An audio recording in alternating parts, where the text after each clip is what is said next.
The day of the divorce, she collapsed. The baby? His exact copy.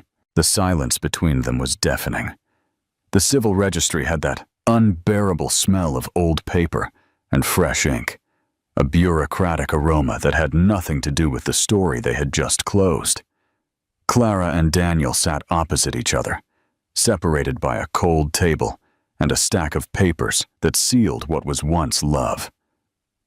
She held the pen tightly, not from indecision, but to keep her fingers from trembling.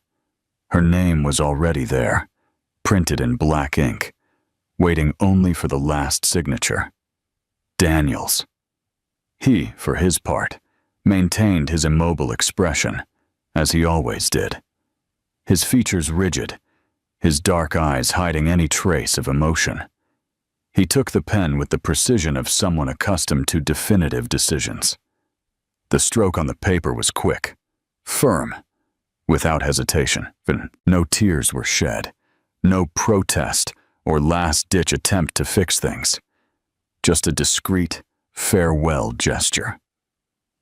Clara felt the weight in her chest, not of regret, but of exhaustion. It wasn't just the divorce. It was the months of weariness, the sleepless nights, the effort to maintain her dignity intact while everything around her crumbled.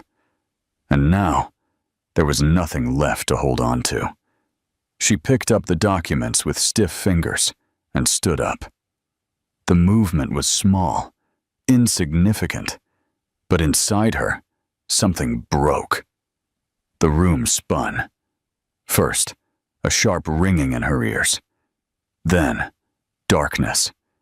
The impact wasn't hard, but the sound of her body hitting the floor made Daniel's world collapse. He was by her side before anyone else could react. His voice, always so controlled, broke into panic. "Clara! Clara! Talk to me!" She didn't respond. Her face was pale, her lips parted as if trying to breathe. Time seemed to drag as the registry employees ran, voices mingling in a distant echo. But Daniel only saw Clara. He only heard the sound of his own heart beating erratically in his chest. "Call an ambulance!" His voice was a roar. The next few minutes were a blur of sirens and red lights reflecting in the glass of the buildings. Daniel didn't let go of her hand for a second. Even unconscious, Clara's skin was warm. Is she alive? He didn't know why that mattered so much. He didn't know why, after signing those papers, feeling her weak pulse beneath his fingers caused him a desperation he hadn't felt in a long time. But then, at the hospital, everything changed. The smell of antiseptic and the monotonous sound of monitors arrived before her eyes opened. Clara blinked against the white light of the room and felt the world spin slightly. The white ceiling, the pale walls, all so sterile, so empty. And then she saw him. Daniel was there. The impeccable suit from a few hours ago was now wrinkled, his tie knot loose. But what really caught her attention were his eyes. He looked at her as if he had seen a ghost, as if he were lost. Before Clara could say anything, the door opened, and a doctor entered. The man held a folder, his expression overly professional for what he was about to say. "Mrs. Davies, we have your test results." She forced herself to pay attention. "Your fainting spell was caused by a drop in blood pressure. Something common, considering your condition." Clara frowned. "My condition?" The doctor paused, as if expecting her to already know. But she didn't. "Congratulations, you're pregnant. 3 months. The silence that followed was absolute. Clara blinked. Her mind raced in 1,000 directions, trying to process the words, looking for some flaw in the logic, some explanation that wasn't that. Pregnant. She was pregnant. And when her gaze finally met Daniel's, she knew that nothing would ever be the same. He wasn't breathing. His eyes, which always hid everything, were now open in a way she had never seen before. For the first time in his life, Daniel was completely lost. The end of them had become the beginning of something much bigger. Clara felt the air weigh heavily around her. The doctor's words still floated in the silence of the room, as if time had refused to move forward from the moment they were spoken. Pregnant. She didn't know why that hit her with such force. It wasn't as if she had never considered the possibility. There were symptoms she ignored. Tiredness she attributed to the stress of the divorce. Nausea she treated as anxiety. Everything made sense now. But knowing was different from feeling. And in that instant, she felt the impact like an electric shock piercing every fiber of her body. Daniel was still there, standing, not moving a muscle. His eyes fixed on her, as if waiting for a reaction, a confirmation, anything that would help him process the new reality. But Clara had no answers. She averted her gaze, fixing it on a spot on the white sheet. She needed something solid, something that wouldn't move beneath her feet.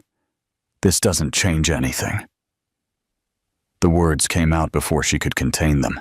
Cold, firm, a barrier she tried to raise between herself and the confusion expanding within her.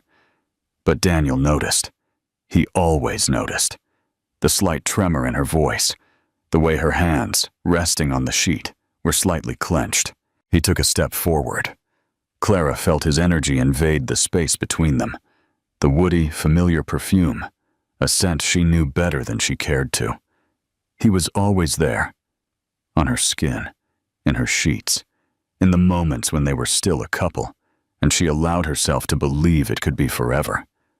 But now, she had to maintain control. "This is our child, Clara." His voice lacked its usual firmness. It wasn't an argument. It wasn't an order. It was a fact. One that carried the weight of everything they had lost, and of what, somehow, still existed between them. Clara looked up. The clash between them was palpable. Daniel didn't seem like the same man who signed those papers at the civil registry a few hours earlier. That man was cold, distant, as if nothing could touch him. But this one, standing before her, had a face marked by the impact of the news. Dark eyes, laden with something she didn't want to decipher. Because if she looked too long, perhaps she would find vestiges of the love she was trying to bury. She breathed slowly, tasting the metallic flavor of uncertainty on her tongue. "I don't need you for this, Daniel." She saw him blink, as if the phrase had been an unexpected blow. "Don't be ridiculous." The answer came sharp, cutting. But the anger wasn't in his voice. It was somewhere else, deeper, more dangerous. She refused to back down. "Ridiculous? For not wanting you to interfere in my life? In your life?" He let out a short, incredulous laugh. "This isn't just about you, Clara." She gritted her teeth. "Oh no, because it seems that until a few minutes ago, none of this existed for you. You signed those papers, Daniel. I'm no longer your wife." He leaned slightly forward, narrowing the distance between them. "But I'm still the father of this child." Clara felt her heart race, but she kept her face impassive. She wouldn't give him that satisfaction. Daniel ran a hand through his hair, an impatient gesture she knew well. He was fighting against something within himself. "Do you really think you can exclude me from this?" She averted her gaze. "The truth? I don't know." She didn't know how to deal with it. She didn't know how to move forward without feeling the weight of the past pressing on her shoulders. I need time." It was the first truly sincere thing she said since the impact of that news hit her. He was silent for a moment, watching her as if trying to decipher every thought she couldn't yet organize. "I'm not going anywhere, Clara." She closed her eyes. That was what she feared, because no matter how much she tried to deny it, a part of her wanted to believe he was telling the truth. And that part was too dangerous to be heard. Clara averted her gaze, feeling the suffocating weight of Daniel's presence in the room. He was still there, watching her with that intensity that always left her vulnerable. But now, there was no room for vulnerability, not after everything they had been through. She closed her eyes for a moment, trying to find a trace of calm within the whirlwind forming in her mind. But all she found was the echo of a past that had never completely left her. Their story was never ordinary. At first, it seemed invincible. The first encounter was by chance, one of those moments that destiny orchestrates with surgical precision. Clara was in Paris for a conference. Daniel was there for a business meeting. Two strangers in a foreign city, united by chance and by the undeniable spark that arose as soon as their eyes met. He was confident, charming in a way that wasn't limited to words. There was something in the way he looked at her, as if he saw something in her that no one else saw. Clara was never one to act on impulse, but that night, when Daniel invited her to dinner, she accepted without hesitation. Paris was the beginning. They were nights in dimly lit restaurants, whispered conversations about dreams and ambitions, murmured promises between sheets. Clara had never felt anything like it before. The world seemed more vibrant when she was with him, more intense. And Daniel made her feel alive in a way no one else had. When they returned home, it wasn't long before everything became even more serious. The courtship quickly evolved into an engagement, and in a short time, into a marriage that, at first glance, seemed perfect. But perfection was an illusion. The first signs of wear came silently, like small cracks in a wall that, from a distance, still seemed intact. Daniel had always been a man of insatiable ambition. He didn't just want the best. He demanded the best. He was meticulous, strategic, determined to build an empire that would be unbreakable. And at first, Clara admired that in him. But she soon realized that his ambition consumed everything around him, including her. Nights, once filled with long dinners and laughter, became solitary. Daniel spent more time in meetings than at home. When he returned, it was too late for any meaningful conversation. Silence began to grow between them, occupying the space that was once filled with desire, laughter, and love. Clara tried to convince herself that it was just a phase, that everything would return to normal. But then came the demands. Daniel was never the type to raise his voice. He never explicitly forbade anything. But there was always a comment, a suggestion, a look that said more than words. You don't need to work anymore. I can give you everything. This dress is a bit daring, don't you think? I don't think it's a good idea for you to travel alone. What will people think? At first, they were small concessions, nothing that seemed significant enough to be a problem. But, little by little, she realized that she was disappearing within the marriage. Invitations to events became rarer. Outings with friends became a source of veiled arguments. Clara no longer recognized the woman she saw in the mirror. And when she tried to talk about it, when she gathered the courage to tell Daniel that she felt suffocated, that she needed space for herself, he simply didn't listen. That's just in your head, Clara. I only want what's best for you. The best. What Daniel never understood was that the best for her was not what he thought was right. The first time she asked for time, Daniel laughed. He actually laughed, as if the idea were absurd. You're being dramatic. The second time, he was silent for a few seconds before simply changing the subject. And the third time, when Clara could no longer breathe within the marriage, he looked at her with disbelief. I don't know what else you need. I've given you everything. Everything except freedom, except choice, except the feeling that she still owned her own life. That's how their love was lost, not in a big scandal, not in a devastating betrayal, but in the slow, irreversible erosion of a marriage that stopped being a home. And now, there, in the hospital, forced to face the man she once loved more than anything. Clara felt as if she were back in that moment. The past infiltrated the present like a ghost that refused to disappear. Daniel was no longer her husband. He no longer had control over her. But somehow, he still had power over her feelings, and that terrified her. She breathed slowly, trying to keep her voice firm. "You can want to be part of this, Daniel, but I don't know if I want you near me." He didn't blink. "Do you still hate me that much?" Clara pressed her lips together. "Hate you? I don't hate you, Daniel. The problem is precisely that." For a moment, he seemed confused, but then something gleamed in his eyes, comprehension, and a flicker of something more, hope. "This isn't over, Clara." She felt her heart tighten. "It is over, Daniel. We signed those papers." "But a paper doesn't erase what we were." Clara averted her gaze. "But it can prevent us from being something again." The answer hung in the air. The past pursued them. And whether they wanted to or not, they would have to face it.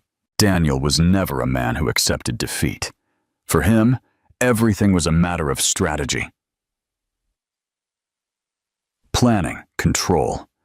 He always knew exactly what he wanted and how to get it. He had built his career that way. He kept his life organized that way. The world was a chessboard, and he was always the most skilled player. But Clara was never a pawn in that game. And now, for the first time in his life, Daniel didn't know what to do. He watched her from the other side of the room, his arms crossed over his chest, as if trying to protect himself from her proximity. Since they received the news of the pregnancy, Clara had grown more distant each day, rejecting any attempt at closeness. But there were moments when he saw her resistance waver, when their gazes met for too long, when their fingers accidentally touched, when the silence between them became denser than the words they tried to say to each other. She still felt something for him. He knew it. But would it be enough? Daniel clenched his jaw and looked away to the window. Outside, the day stretched on, indifferent to the chaos within him. He hated that feeling of powerlessness, that uncertainty creeping under his skin like a poison. He needed to show he had changed. But how? Because, if he was honest with himself, he didn't know exactly how to change. Clara had always been his exception, his ruin and his salvation. And now, everything depended on his ability to convince her that he would never leave her alone again. He turned to look at her again, observing the way she kept her gaze fixed on the floor, her arms still crossed like an invisible barrier. "You can't push me away from this, Clara." She slowly raised her eyes, and he saw the internal battle reflected there. "I'm not trying to push you away, but that doesn't mean I trust you." Daniel took a deep breath, holding back the instinctive reply he wanted to give. The older version of himself would have argued, tried to reason with logic, proving with well-structured words that he was right. But that had never worked with Clara. And if he wanted her to believe him, he would have to act differently. He took a step forward. Clara didn't back away, but her body tensed. "I know words aren't enough, but if you give me the chance, I'll show you I'm different." She laughed, but there was no humor in her laugh. "Do you think this is a contract, Daniel? Something that can be resolved with promises and guarantees?" He studied her for a moment before replying. "No, I think it's much more than that." The answer took her by surprise. Clara blinked, her lips parted as if she was about to argue, but nothing came out. He moved a little closer, just enough to feel her accelerated breathing. "Let me be here." She held his gaze. "And when things get difficult, will you still be here?" He didn't hesitate. "Yes. And when work demands everything from you, I choose you." Clara closed her eyes for a moment, as if absorbing those words. When she opened them again, Daniel realized she wasn't ready to yield. Not yet. But something in her had changed. He saw it in the way she didn't retreat this time, in how her eyes lingered on his for a little longer before looking away. It still wasn't enough, but it was a beginning. Do you think Daniel has truly changed, or is this just a temporary reaction to the news? Share your thoughts in the comments. The months passed in a blur. Time, which once seemed an implacable enemy, now became a silent ally, allowing Clara and Daniel to navigate this new reality at a pace they could both handle. He was still there, present at every appointment, attentive to every detail, always making sure she didn't have to bear that burden alone. And Clara, little by little, began to allow herself to trust it. Not completely, not without reservations, but enough to accept the hot coffee he handed her without her having to ask, to let him walk her home when she was too tired to drive. Enough to allow him to be near. And then, in an instant, everything crumbled.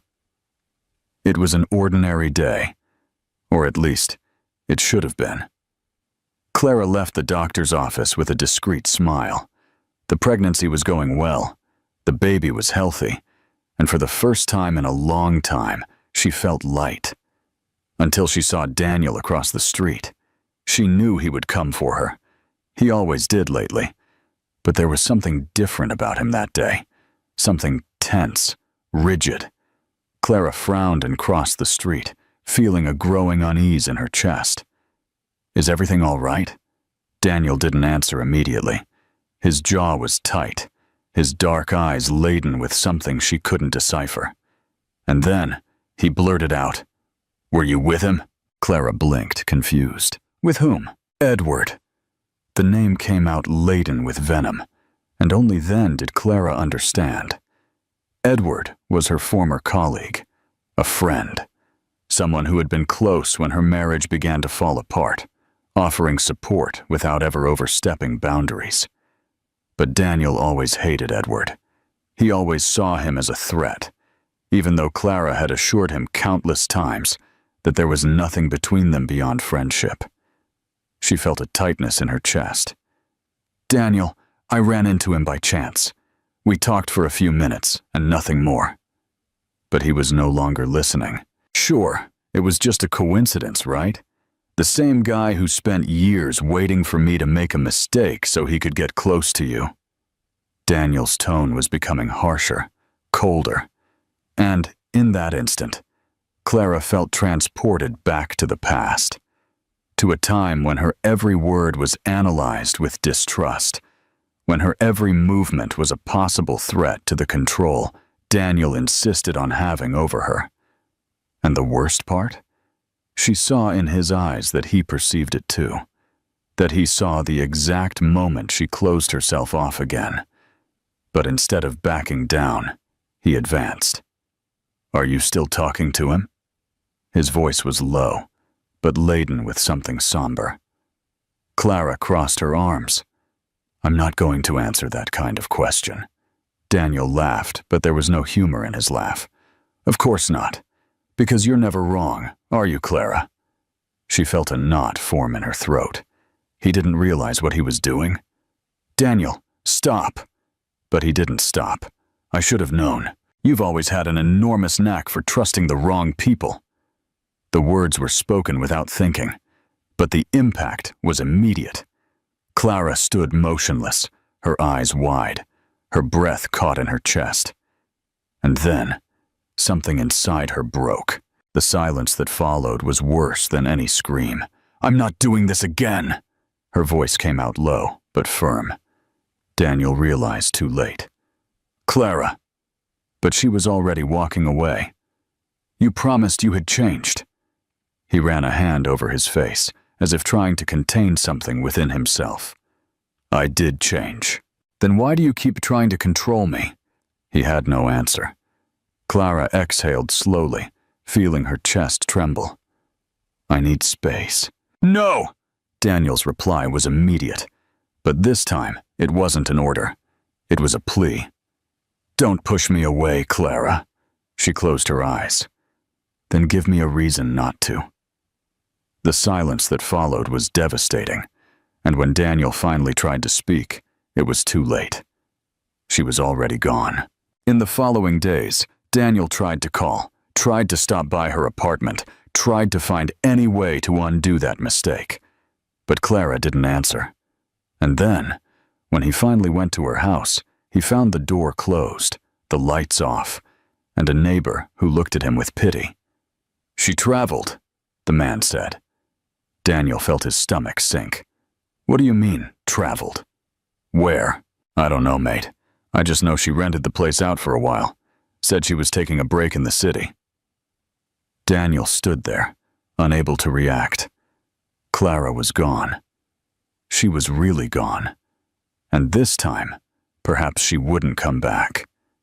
He felt his heart pound in his chest, his breath shallow. His head told him that was it, that he had lost her. But then, for the first time in his life, Daniel realized that just wanting to change wasn't enough. He would have to prove it. And, above all, he would have to be patient. Clara was far away, and he didn't know if she would ever come back. But if she did, he would be ready. This time, without trying to control her, without trying to convince her, just waiting.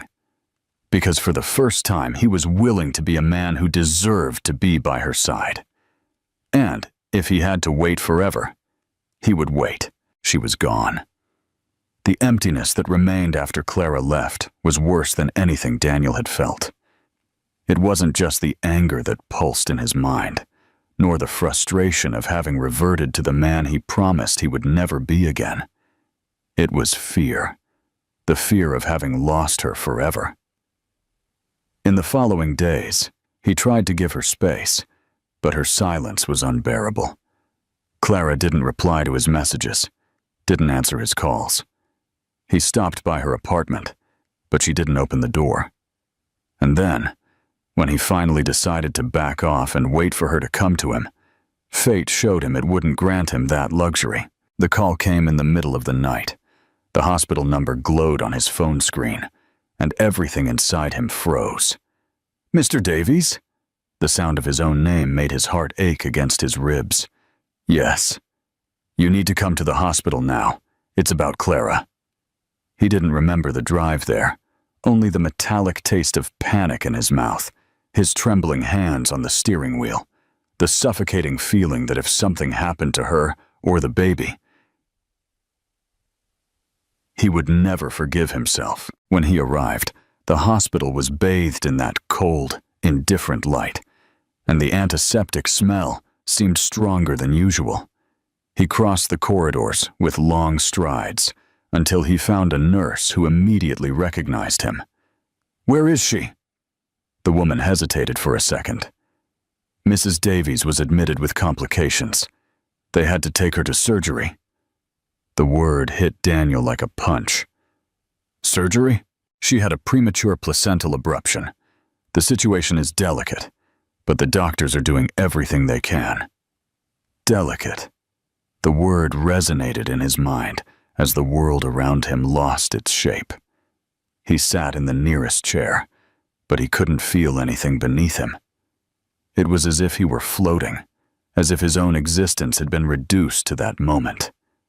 And then, for the first time in his life, Daniel understood what it meant to be completely powerless. There was nothing he could do, no strategy he could devise, no money he could pay to fix this. He could only wait and pray. Time became distorted. Every minute seemed an eternity. And then, finally, a doctor appeared.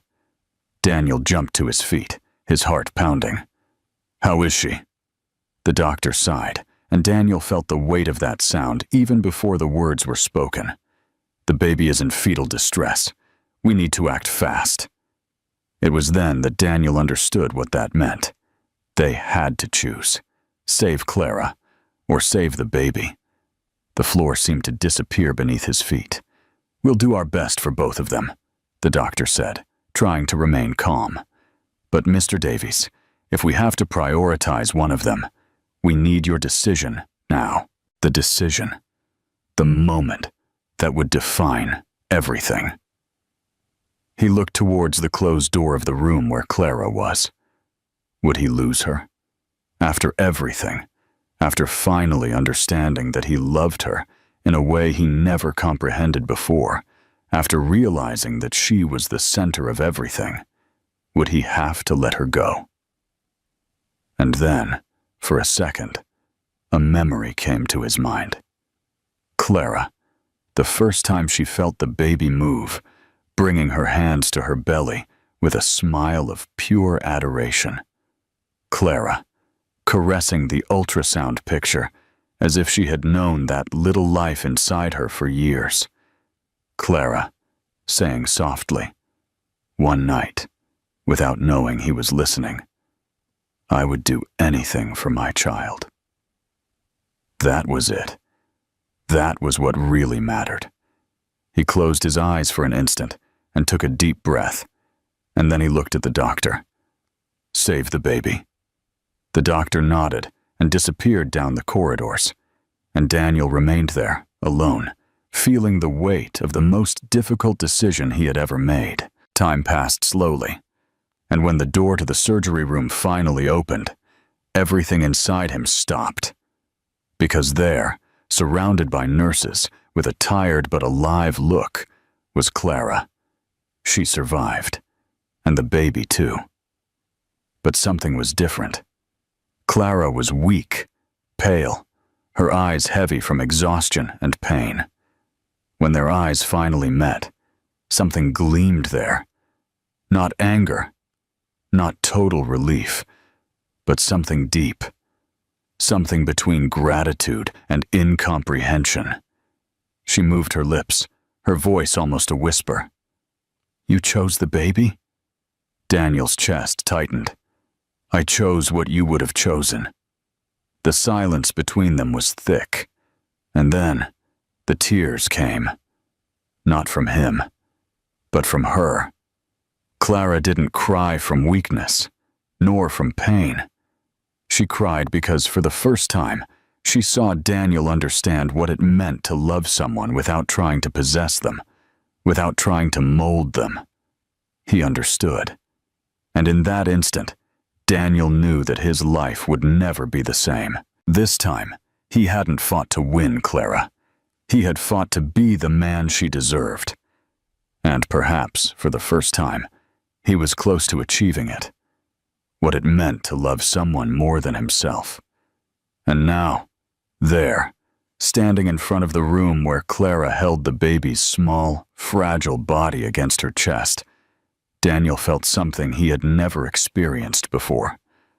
The fullness of having done the right thing. The following months were a blur of changes. Clara needed time to recover from the surgery. The baby was under observation for a few weeks, but soon the doctors assured them he was healthy. A boy, small, but strong. They named him Leo. It was Clara who chose the name, and Daniel didn't argue. For the first time, he accepted something without objection. He had already made all the wrong decisions in the past. This one, he wanted it to be hers. But accepting didn't mean everything was easy. Because, if there was one thing Daniel had learned, it was that love cannot be forced. Love is conquered, day after day. And that's exactly what he did. Clara's house became a silent refuge, where time seemed to slow down. Daniel came almost every day, but he didn't intrude. He never crossed the boundaries she imposed. When Clara needed to rest, he stayed with Leo. When Leo cried in the middle of the night, he arrived before Clara could get up. And when she felt lost, exhausted, overwhelmed with it all, Daniel simply was there. Without demanding, without pressuring, waiting.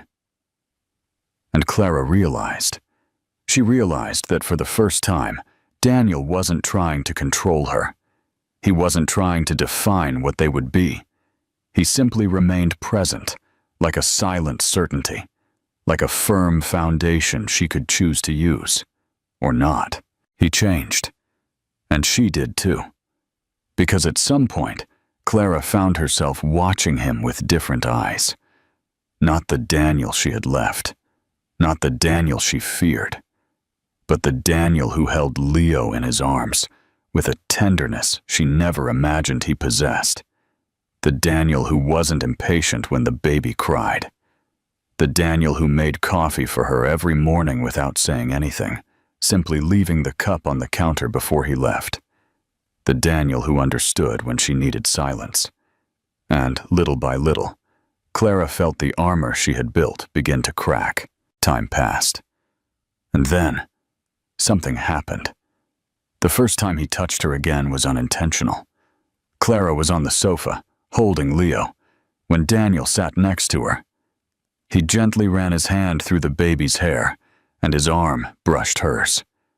An insignificant touch, but Clara felt it. She felt the warmth of his skin, the familiarity of that gesture. She felt the years return in a second. She felt her heart race, and when she looked up, Daniel was already watching her. They remained like that for a moment. Silence, a mutual understanding. And then Clara looked away, because she wasn't ready yet. But she knew, in that instant, that it was only a matter of time. The problem was that time didn't wait for them. That night, it was raining heavily. Daniel was about to leave when Clara, who was watching the storm from the window, finally made a decision. "Stay." The word was said so softly that, for a second, Daniel thought he had imagined it. But then she turned to look at him, and in her eyes, there was something new, something definitive. He didn't ask if he could, and she didn't need to answer. Because when he approached, Clara raised her face to receive him. The kiss was slow, different from all the ones they had shared before. There was no rush. There was no need. It was a choice. And, when he separated his lips from hers, Clara finally realized. They weren't coming back because they needed each other. They were coming back because they loved each other. This time, their love wasn't a power game. It was a partnership. And finally, it was enough. If you're enjoying this story, don't forget to like it, subscribe to the channel, and share it with your friends.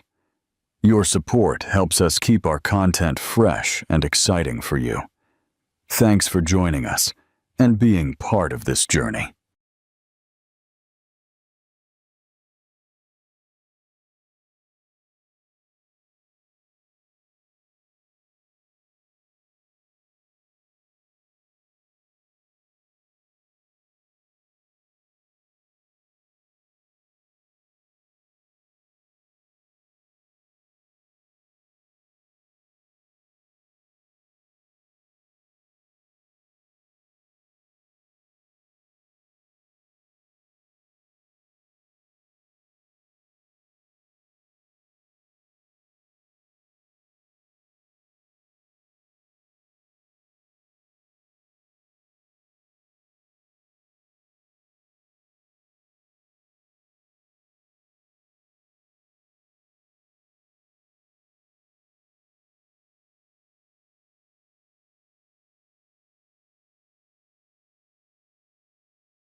The screeching of tires on wet asphalt pierced the morning air as a sleek, midnight blue Aston Martin swerved to avoid a delivery truck that had suddenly pulled out from a side street.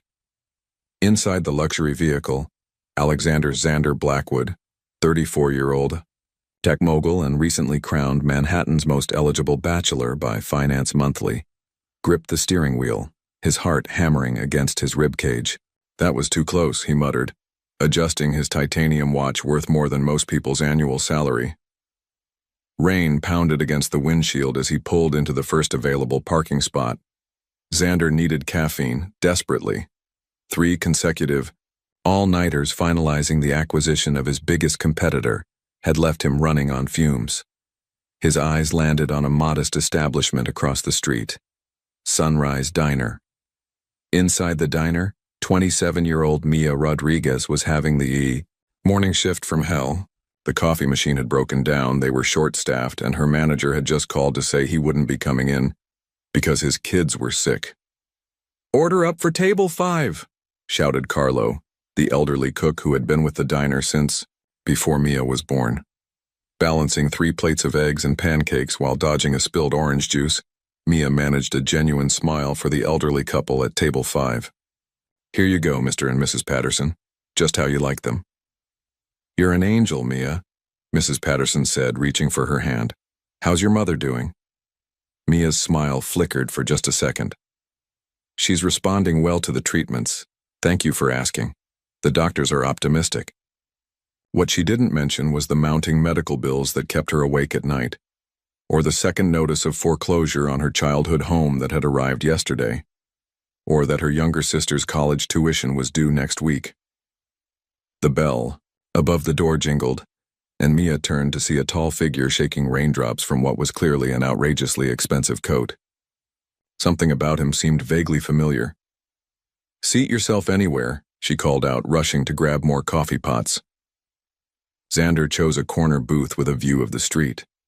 He hadn't been in a place like this since college, before his algorithm had revolutionized artificial intelligence and catapulted him into the stratosphere of wealth. Something about the simplicity appealed to him. No assistants, no shareholders, no board members demanding explanations for his unorthodox business decisions. "Coffee?" Mia appeared beside his table, coffee pot in hand, dark curls escaping from her messy bun.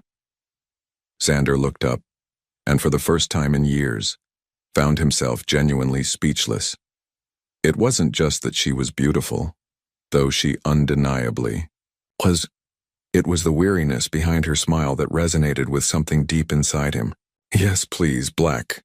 His voice came out rougher than intended. As she poured, Xander noticed her hands, clearly not manicured like those of the women who typically surrounded him, but strong and capable. When the sleeve of her uniform rode up slightly, he caught sight of an intricate tattoo, a compass rose. "Nice tattoo," he said, desperate to say something. "Are you a traveler?" Mia looked surprised at the personal question from a customer in a $3,000 suit. "Aspiring to be," she replied with a wry smile. "Haven't made it further than New Jersey yet, but I've got plans." Their eyes met, and time seemed to pause in that peculiar way it sometimes does when two souls recognize something kindred in each other. The moment shattered when a crash came from the kitchen, followed by Carlo's colorful Italian cursing. "I'd better." Mia gestured toward the kitchen. "Of course." Xander nodded. As she hurried away, he found himself watching her. The way she stopped to check on each table. Her efficient movements, the genuine warmth in her interactions with customers who clearly knew her well. His phone buzzed incessantly. His assistant, his lawyers, the press wanting statements about the acquisition. For the first time in recent memory, Xander Blackwood let his phone continue buzzing. Instead, he sipped his coffee and observed the morning ballet of the Sunrise Diner, with Mia at its center. What he couldn't have known was that across the diner, Mia was trying not to stare at the handsome stranger whose face she had just recognized from countless business magazines, or that the universe had just set in motion a series of events that would change both their lives forever.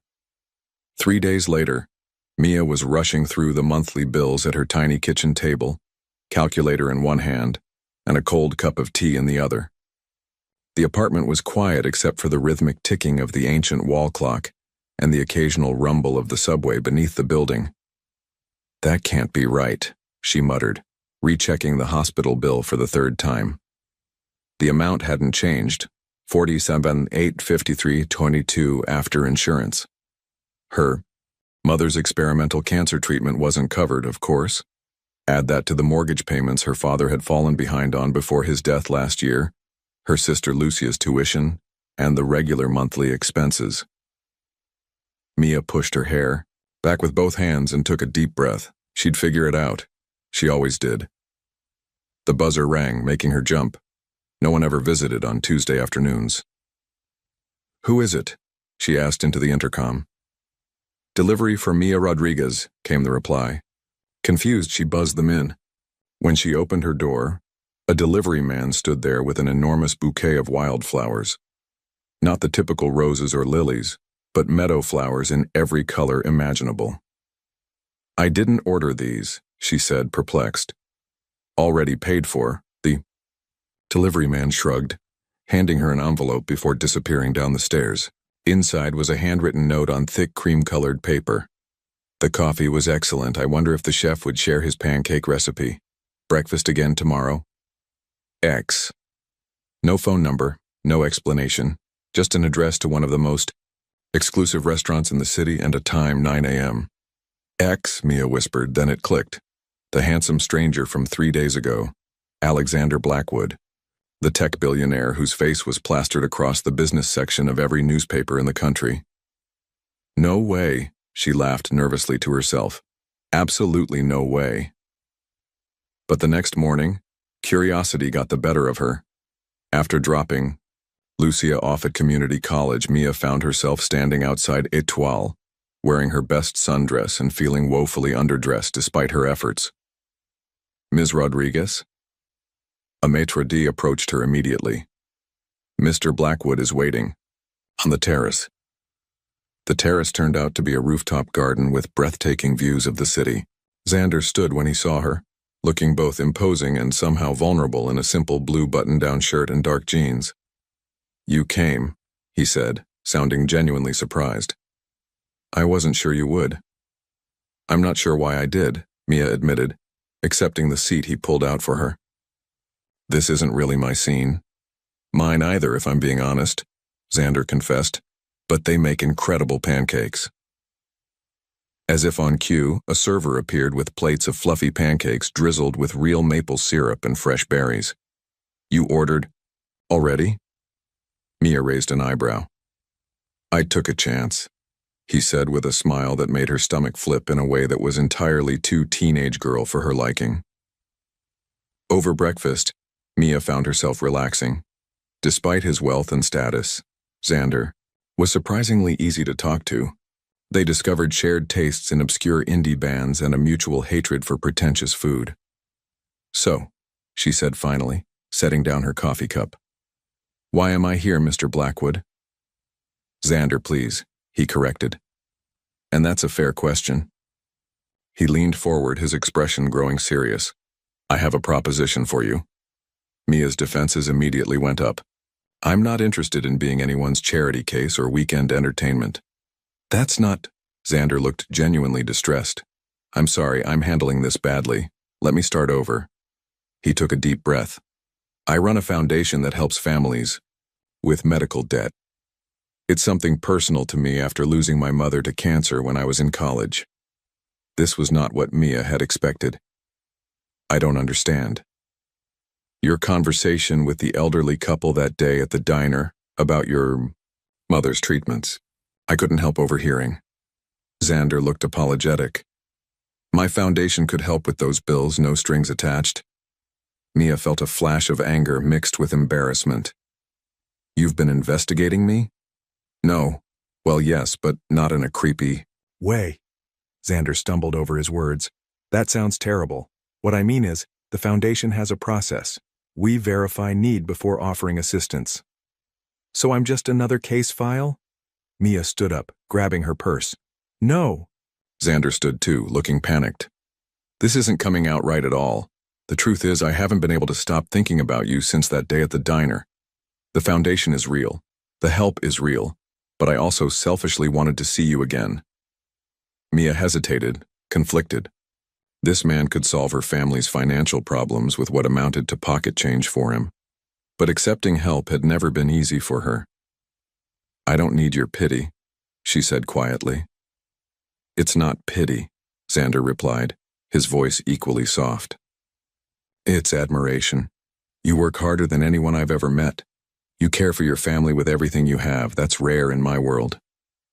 Their eyes locked, and Mia felt something shift between them, a recognition that went beyond their different circumstances. One condition, she said finally. I work it off. I don't know how, but I will. A slow smile spread across Xander's. Forsa? Actually, I might have just the thing. How do you feel about event planning? Event planning? Mia blinked, confused by the change in direction. I'm hosting a charity gala for the foundation in 3 weeks, Xander explained, his enthusiasm growing. My assistant just quit, and I'm drowning in details. You clearly know how to handle chaos and multiple demands. I'm a waitress, not an event planner, Mia pointed out. You're efficient, personable, and clearly good at managing difficult people, Xander countered. I've seen you handle 4 tables while dealing with a grumpy cook and maintaining a smile. That's more impressive than any resume. Mia couldn't help but laugh at his earnestness. You're serious? Completely, Xander nodded. It's a paid position with benefits. The foundation covers your mother's medical expenses regardless of whether you take the job. Those are separate things. As the morning sun bathed the terrace in golden light, Mia found herself at a crossroads. She could walk away from this bizarre encounter and continue struggling alone, or she could take a chance on the unexpected opportunity this enigmatic billionaire was offering. When do I start? She heard herself ask. The relief and joy on Xander's face was worth the leap of faith. Neither of them realized that across the restaurant, a woman in dark sunglasses was taking pictures of them on her phone, a woman whose venomous expression promised trouble ahead. 2 weeks into her new job, Mia still couldn't believe her life had taken such a dramatic turn. Her mother had been transferred to a top oncology center, her sister's tuition was paid in full, and the foreclosure notices had stopped arriving.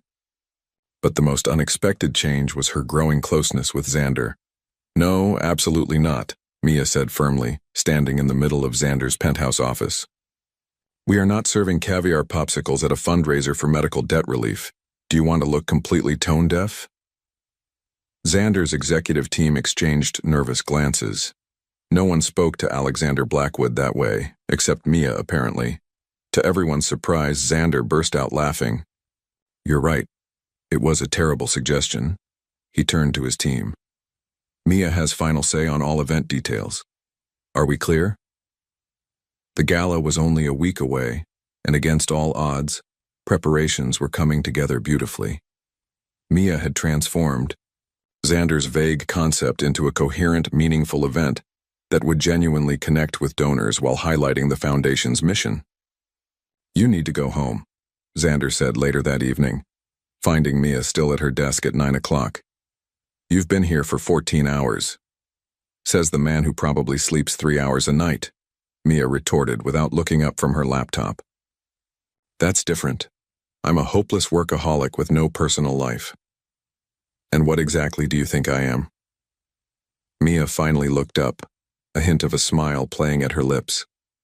Their eyes met, and that now familiar current passed between them, a mixture of challenge, respect, and something deeper neither was ready to name. Come on, Xander said suddenly, closing her laptop. I want to show you something. I have at least 20 emails to answer, Mia protested. They'll still be there tomorrow. Trust me on this. Curiosity won out, and soon they were in Xander's private elevator heading to the roof. When the doors opened, Mia gasped. The rooftop had been transformed into a miniature drive-in movie theater, complete with a large screen, one comfortable-looking car-seat sofa, and a projector. What is this? She asked, enchanted despite herself. You mentioned you loved old movies but never had time to see them anymore, Xander said, suddenly looking a bit uncertain. I thought maybe you built a private cinema because I mentioned liking old movies? Mia was incredulous. When you say it like that, it sounds excessive. Xander ran a hand through his hair, looking embarrassed. It's just, when was the last time you did something just for fun? Mia couldn't actually remember. I had them set up Roman Holiday, Xander continued. You said it was your mom's favorite and you'd never seen it. The gesture was so unexpectedly thoughtful that Mia felt a lump form in her throat. No one had ever paid such close attention to the small details she shared. There's popcorn, he added hopefully, pointing to an old-fashioned popcorn machine. You're not at all what people say about you, Mia said softly. Xander's expression turned guarded. What do people say? That you're ruthless, cold, calculating. Mia stepped closer to him. But that's not the man who remembers his assistant's coffee order and asks about her dog, or who notices when the janitor's daughter graduates and sends flowers, or who builds a rooftop cinema for a girl who likes old movies. Maybe I'm only that way with you, Xander admitted, his voice low. The air between them charged with possibility. For a moment, Mia thought he might kiss her, and more surprisingly, she realized she wanted him to. Instead, Xander's phone rang shrilly. He grimaced, checking the screen. I have to take this. It's Tokyo, I'm sorry. Go. Mia smiled understandingly. I'll watch the beginning. Join me when you can. An hour later, Xander finally returned to find Mia curled up on the car seat sofa, completely absorbed in the movie. Without a word, he sat beside her, careful to maintain a respectful distance. Without looking away from the screen, Mia shifted over and rested her head against his shoulder. Slowly, cautiously, Xander's arm came around her. This is unprofessional, Mia murmured, though she didn't move away. Completely, Xander agreed. I should maintain better boundaries. Absolutely. I'm serious, she insisted, though she nestled closer. I know, he said softly, his breath warm against her hair. We should talk about it. Tomorrow, Mia decided. Tonight, I just want to watch the movie. Tomorrow, Xander agreed. But tomorrow brought chaos. Mia arrived at the office to find Xander in a heated argument with a striking blonde woman whose face seemed vaguely familiar. You can't just replace me with some diner waitress, the woman was shouting as Mia walked in. Victoria, that's enough. Xander's voice was ice cold, a tone Mia had never heard from him. You quit, remember? I can't work for someone with no heart. Your exact words. Victoria, the former assistant, Mia realized, spotted her and narrowed her perfectly made-up eyes. Her? This is who you replaced me with? Ms. Rodriguez is more qualified than you ever were, Xander stated flatly. Now, if you'll excuse us, we have work to do. Victoria smiled thinly. You always did have a thing for charity cases, Xander. Remember how that worked out last time? After she stormed out, an uncomfortable silence fell between them. Ex-girlfriend? Mia finally asked, trying to sound casual. Ex-everything, Xander sighed. Assistant, girlfriend, almost fiancé. It ended badly. I see, Mia said, though she didn't, not really. The glimpse of Xander's past life, filled with beautiful, sophisticated women like Victoria, reminded her sharply of the differences between them. No, you don't. Xander stepped closer. Victoria was what everyone expected me to want. She fit the role perfectly, but I never felt with her what I feel when... The intercom buzzed, interrupting what promised to be an important confession. Mr. Blackwood, the board members have arrived for the emergency meeting. The moment broken, Xander stepped back. We'll talk later, after the gala preparations. Mia nodded, but as she watched him switch instantly into corporate mode, she couldn't help wondering if she was setting herself up for heartbreak. After all, what could a billionaire tech genius and a waitress from the Bronx really have in common once the novelty wore off? Later that afternoon, Mia was reviewing seating arrangements when her phone pinged with a news notification. The headline made her blood run cold. Tech Titans charity case. Blackwood's new romance raises eyebrows. The article featured photos of her and Xander on the rooftop the night before, along with quotes from an insider claiming Xander had a pattern of rescuing women before growing bored and moving on. As she stared at the screen in disbelief, another text came through, this one from her sister Lucia. "Mom's seeing this too. What's going on, Mia?" The night of the gala arrived with a flurry of activity.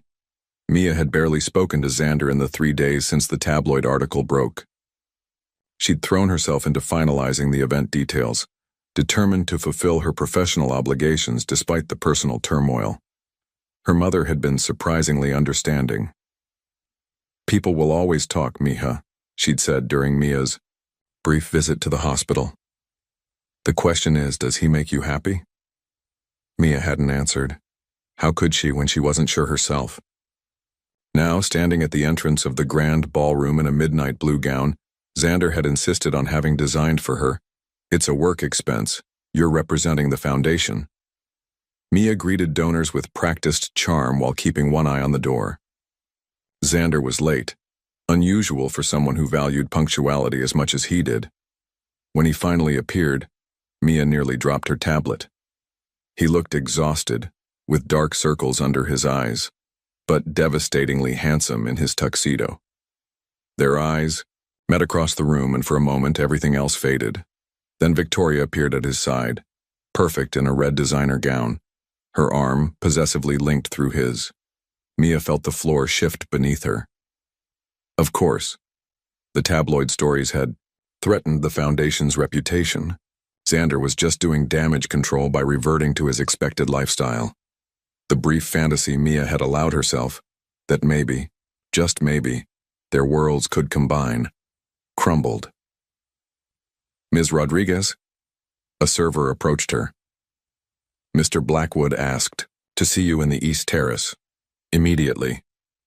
Steeling herself, Mia made her way through the crowd. She would be professional.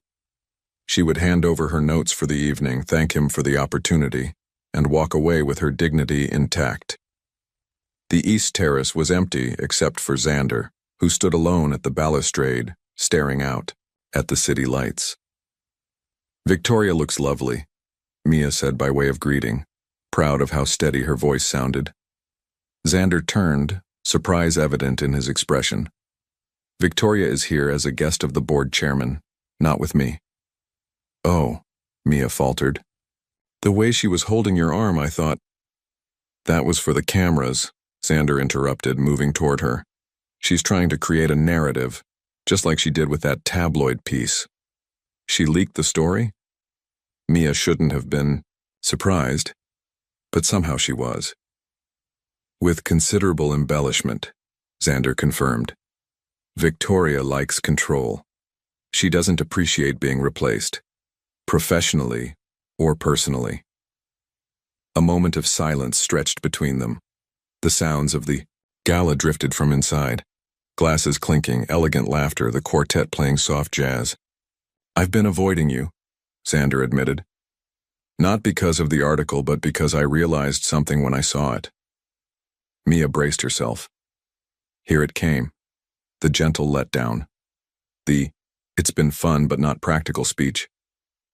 "I realized I'm in love with you," Xander said instead, his voice rough with emotion. "And it terrifies me." Mia stared at him. "You're... what?" "In love with you," he repeated more firmly this time. "Not with the idea of rescuing you or whatever nonsense Victoria's spreading. With you, stubborn, brilliant, compassionate you." "But you could have anyone," Mia whispered, the insecurity she'd been battling finally surfacing. "I don't want anyone." Xander moved closer, taking her hands in his. "I want the woman who calls me on my privilege, who works harder than anyone I've ever met, who made me watch Roman Holiday and cried at the ending." Despite herself, Mia smiled. "It was a sad ending." "It doesn't have to be for us," Xander said softly. "I know this is fast," I know it's complicated, but these past weeks you've made me happier than I've been in years. You see me. Not my money, not my company, just me. Mia felt tears gathering. What about the differences between us? Your world, my world. They're just places, Xander insisted. What matters is who we are together. I don't care what anyone thinks. I care what you think, how you feel. Mia looked up at him, seeing the vulnerability in his eyes. This man who commanded boardrooms and built tech empires was laying his heart bare before her, asking for nothing but honesty in return. I think, she said slowly, that I've been falling in love with you since you built me a rooftop cinema. Joy dawned across Xander's face. Really? Really, Mia confirmed, stepping closer. But there are conditions, Xander nodded solemnly, though his eyes sparkled.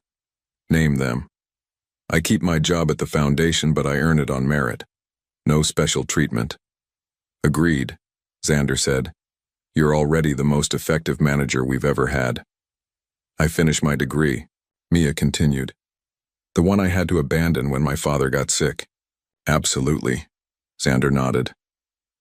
Though I'll miss you while you're in class. And, Mia took a deep breath. We take this slowly, day by day, no rushing. Xander's hands came up to frame her face. I would wait forever for you, Mia Rodriguez. But I really, really want to kiss you right now. She smiled, her heart lighter than it had been in years. I suppose that's acceptable. When their lips finally met, it felt like coming home to a place she'd never been before. Perfect. Right. Inevitable. Later, as they returned to the gala hand in hand, there were whispers and stares. Victoria's face turned thunderous, but none of it mattered. The foundation raised a record amount that night. Mia's mother's treatment continued successfully. Lucia graduated with honors and started her own business with Xander's mentorship. The Sunrise Diner received an anonymous donation that allowed Carlo to finally retire, though he still came in 3 days a week because he missed the regulars.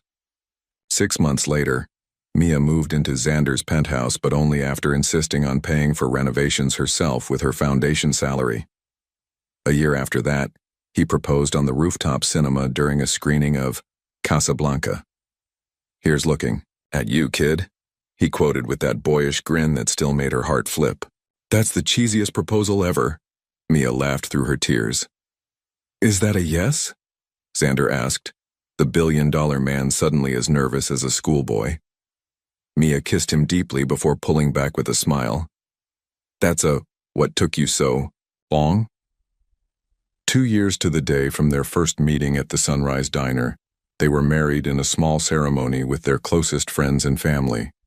No press, no celebrities, just the people who mattered most. At the reception, Mrs. Patterson, from the diner, nudged her husband. I knew it from the moment he walked in that rainy morning. The way he looked at her, like she was the answer to a question he hadn't even known to ask. Mr. Patterson squeezed her hand. Some hearts just recognize each other. Across the room, Xander twirled Mia on the dance floor, both of them laughing. In the end, it wasn't about a billionaire saving a waitress. It was about two people whose lives had been missing something vital until they found each other, proving, once again, that the richest currency in any universe is love.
The squeal of tires against wet asphalt pierced the morning air as Eliza Sinclair dove out of the way, landing hard on the rain-soaked sidewalk. Her portfolio exploded on impact, sending sketches and designs fluttering across the street like nervous butterflies. The sleek black Aston Martin screeched to a halt mere inches from where she had been standing. "Are you blind?" Eliza shouted, her heart pounding against her ribs as she scrambled to salvage her work. The rain was already turning her carefully crafted designs into watercolor abstractions. The driver's door swung open, and a tall figure emerged, seemingly unbothered by the downpour that instantly darkened his impeccably tailored suit. Sebastian Thorne. His face was unmistakable, plastered across business magazines and tabloids alike, stood before her with a perplexed expression, as if it were she who had inconvenienced him. "You ran a red light," she snapped, gathering soggy papers with trembling hands. Sebastian glanced at the traffic signal, then back at her. "I'm fairly certain I didn't, and I'm certain I wasn't attempting suicide by luxury vehicle this morning." The ghost of a smile crossed his face. "You have quite the mouth for someone who just threw themselves in front of a $500,000 car." "Bill me," Eliza muttered, stuffing the last of her ruined portfolio into her bag.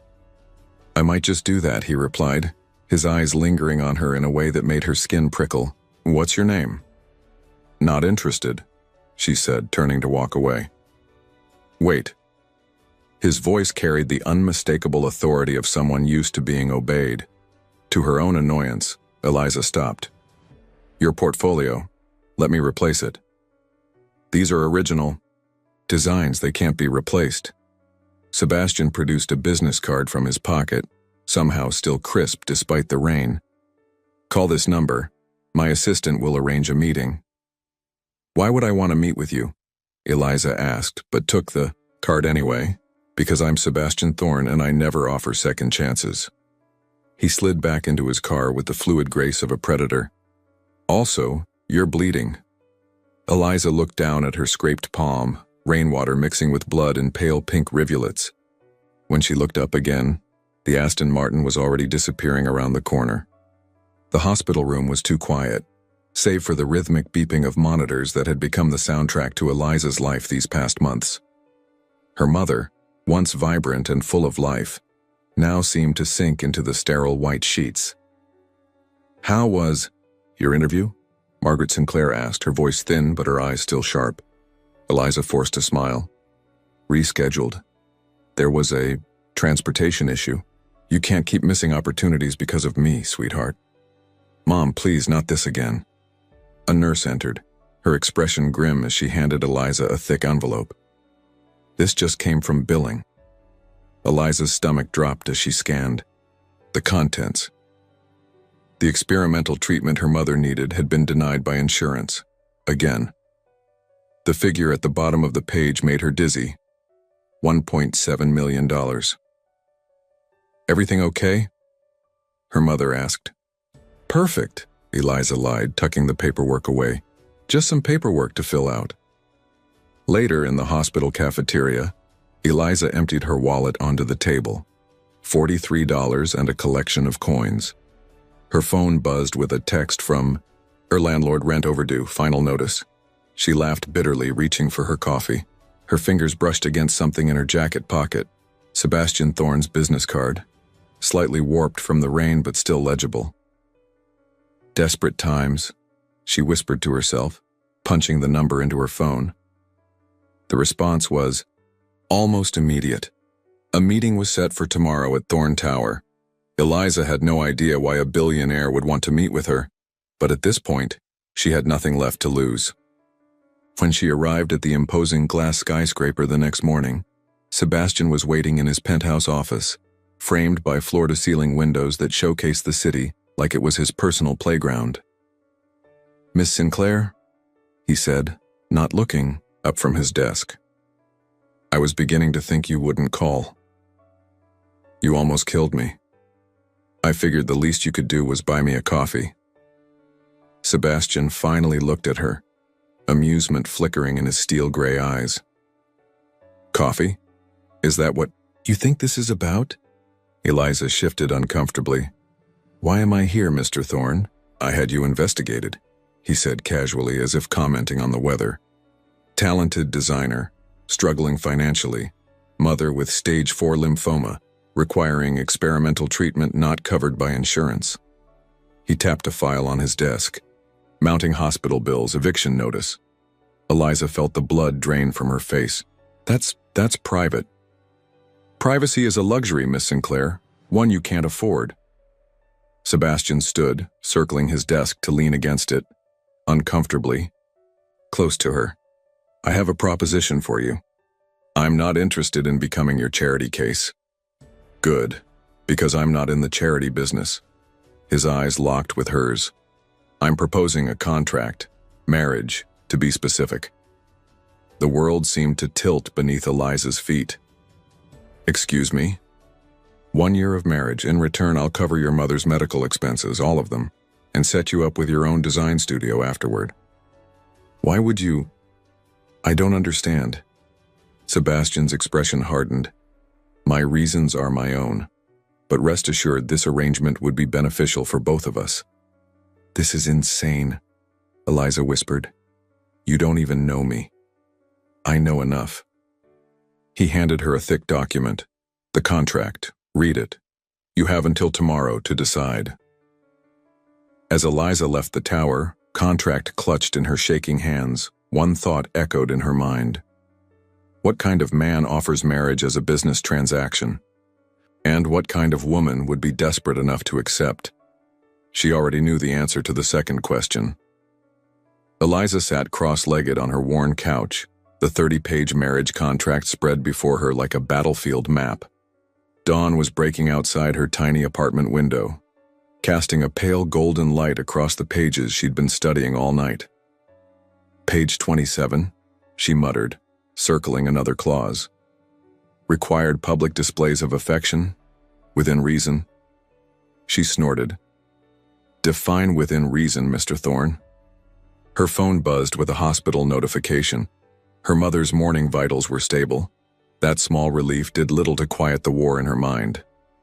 She glanced at her laptop screen, where she'd pulled up everything she could find on Sebastian Thorne, 34 years old, self-made billionaire by 28, no serious relationships on record, rumored to be ruthlessly efficient in both business and pleasure. "This is certifiable," she told her empty apartment. Her ancient tabby, cat Oscar meowed in what seemed like agreement, yet as her eyes fell on the stack of hospital bills on her kitchen counter, Eliza felt the weight of reality crushing her romantic notions. Pride was a luxury she couldn't afford, not with her mother's life hanging in the balance. The buzzer rang, startling her. Through the intercom, a crisp voice announced, "Car for Miss Sinclair." Outside, a gleaming black Bentley waited. The driver opened the door without speaking, revealing Sebastian lounging in the back seat, engrossed in his phone. "Most people wait for an answer before sending a car," Eliza said, sliding in beside him. Sebastian didn't look up. "Most people aren't negotiating marriage with me. I haven't agreed to anything. Yet you're here." He finally met her gaze, a challenge in his eyes. "The contract questions?" Eliza pulled out her annotated copy. Several, actually, starting with why. "I told you—" "No, you didn't," she interrupted. "You said your reasons were your own. That's not good enough if you expect me to legally bind myself to you for a year." Something flickered across Sebastian's face. Respect, perhaps, though. It vanished so quickly Eliza couldn't be sure. "My grandfather's will," he said after a long pause. "To receive my full inheritance, I must be married by my 35th birthday. That's in 3 months." Eliza stared at him. "That's archaic. Old money, old values. My grandfather was convinced I'd die alone, married only to my work." A sardonic smile curved his lips. He wasn't entirely wrong. "So I'm just a checkbox on your inheritance to-do list?" "A mutually beneficial arrangement," Sebastian corrected. "You need money for your mother's treatment. I need a wife who won't expect romance or attachment. Perfect alignment of interests." Eliza bristled at his clinical assessment. even as she recognized the truth in it. The public affection clause? For appearances. My family and business associates must believe this is genuine. And the mandatory residence at your penthouse? Again, appearances. He studied her with unnerving intensity. You've read the contract thoroughly. I'm impressed. Most people would have signed immediately given the sums involved.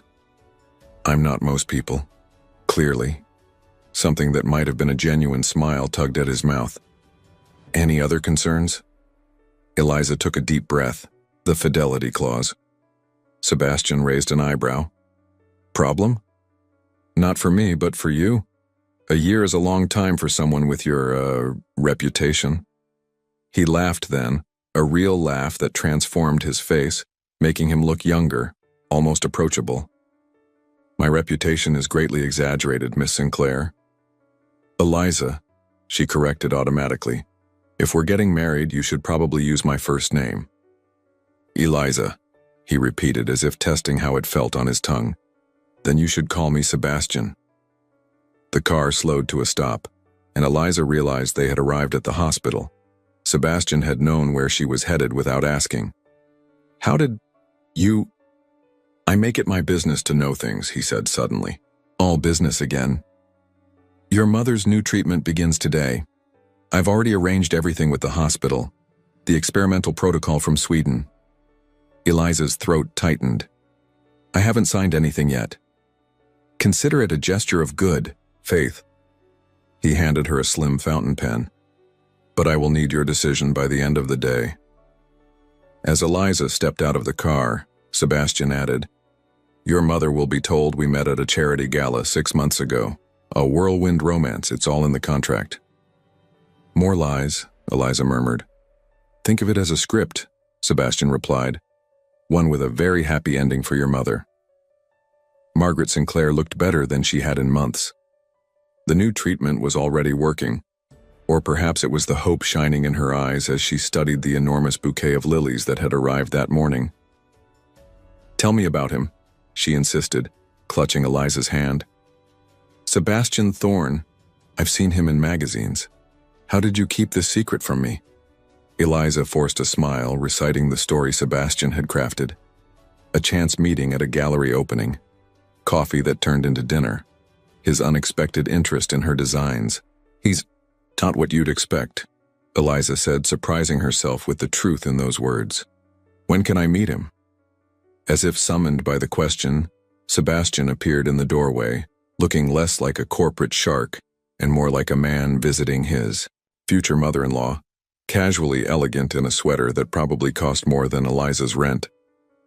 Mrs. Sinclair, he said warmly, crossing to take her hand. I've been looking forward to meeting you.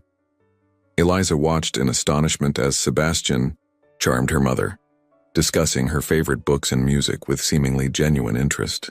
He sat for over an hour, never checking his phone once, asking questions about Margaret's life as an art teacher with real curiosity.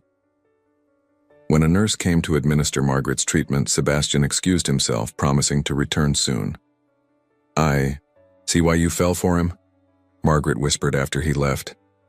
The way he looks at you when you're not watching, like you're a puzzle he can't quite solve. Eliza's heart stuttered. He looks at me? All the time, darling. Her mother smiled, knowingly. And you look at him too.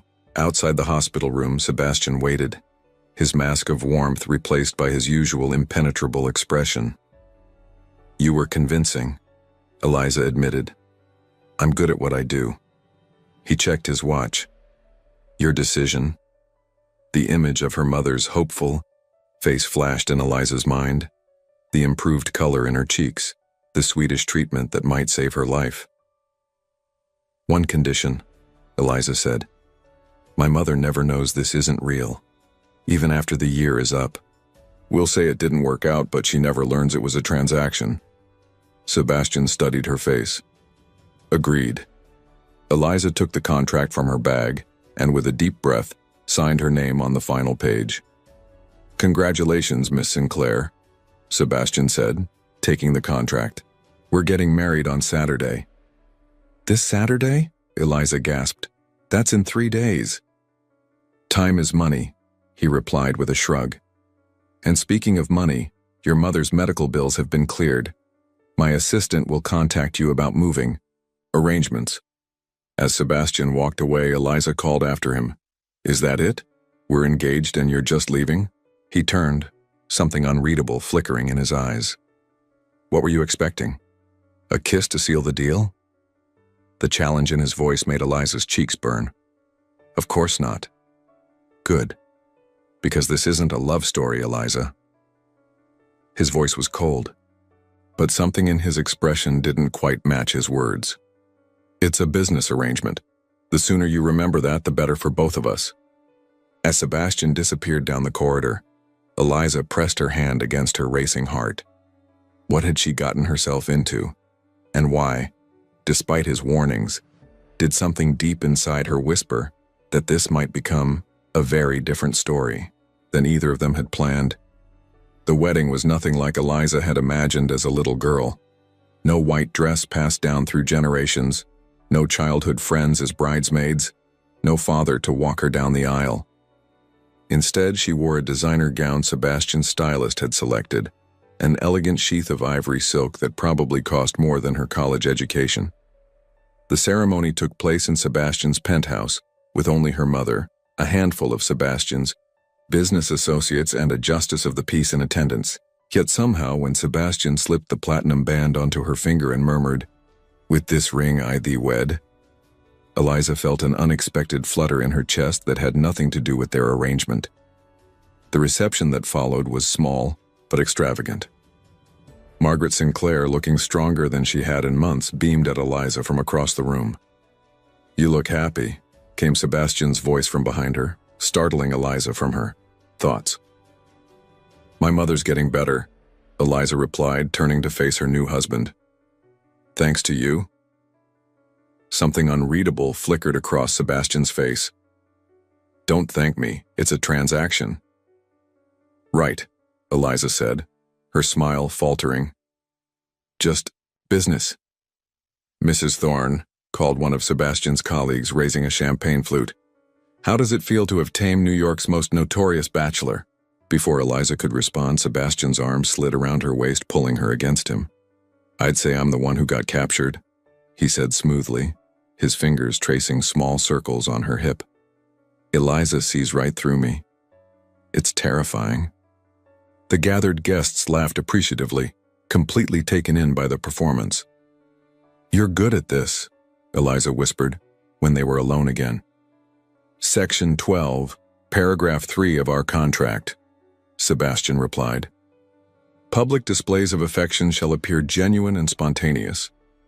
"Of course, the contract." Eliza pulled away slightly. "I'm going to check on my mother."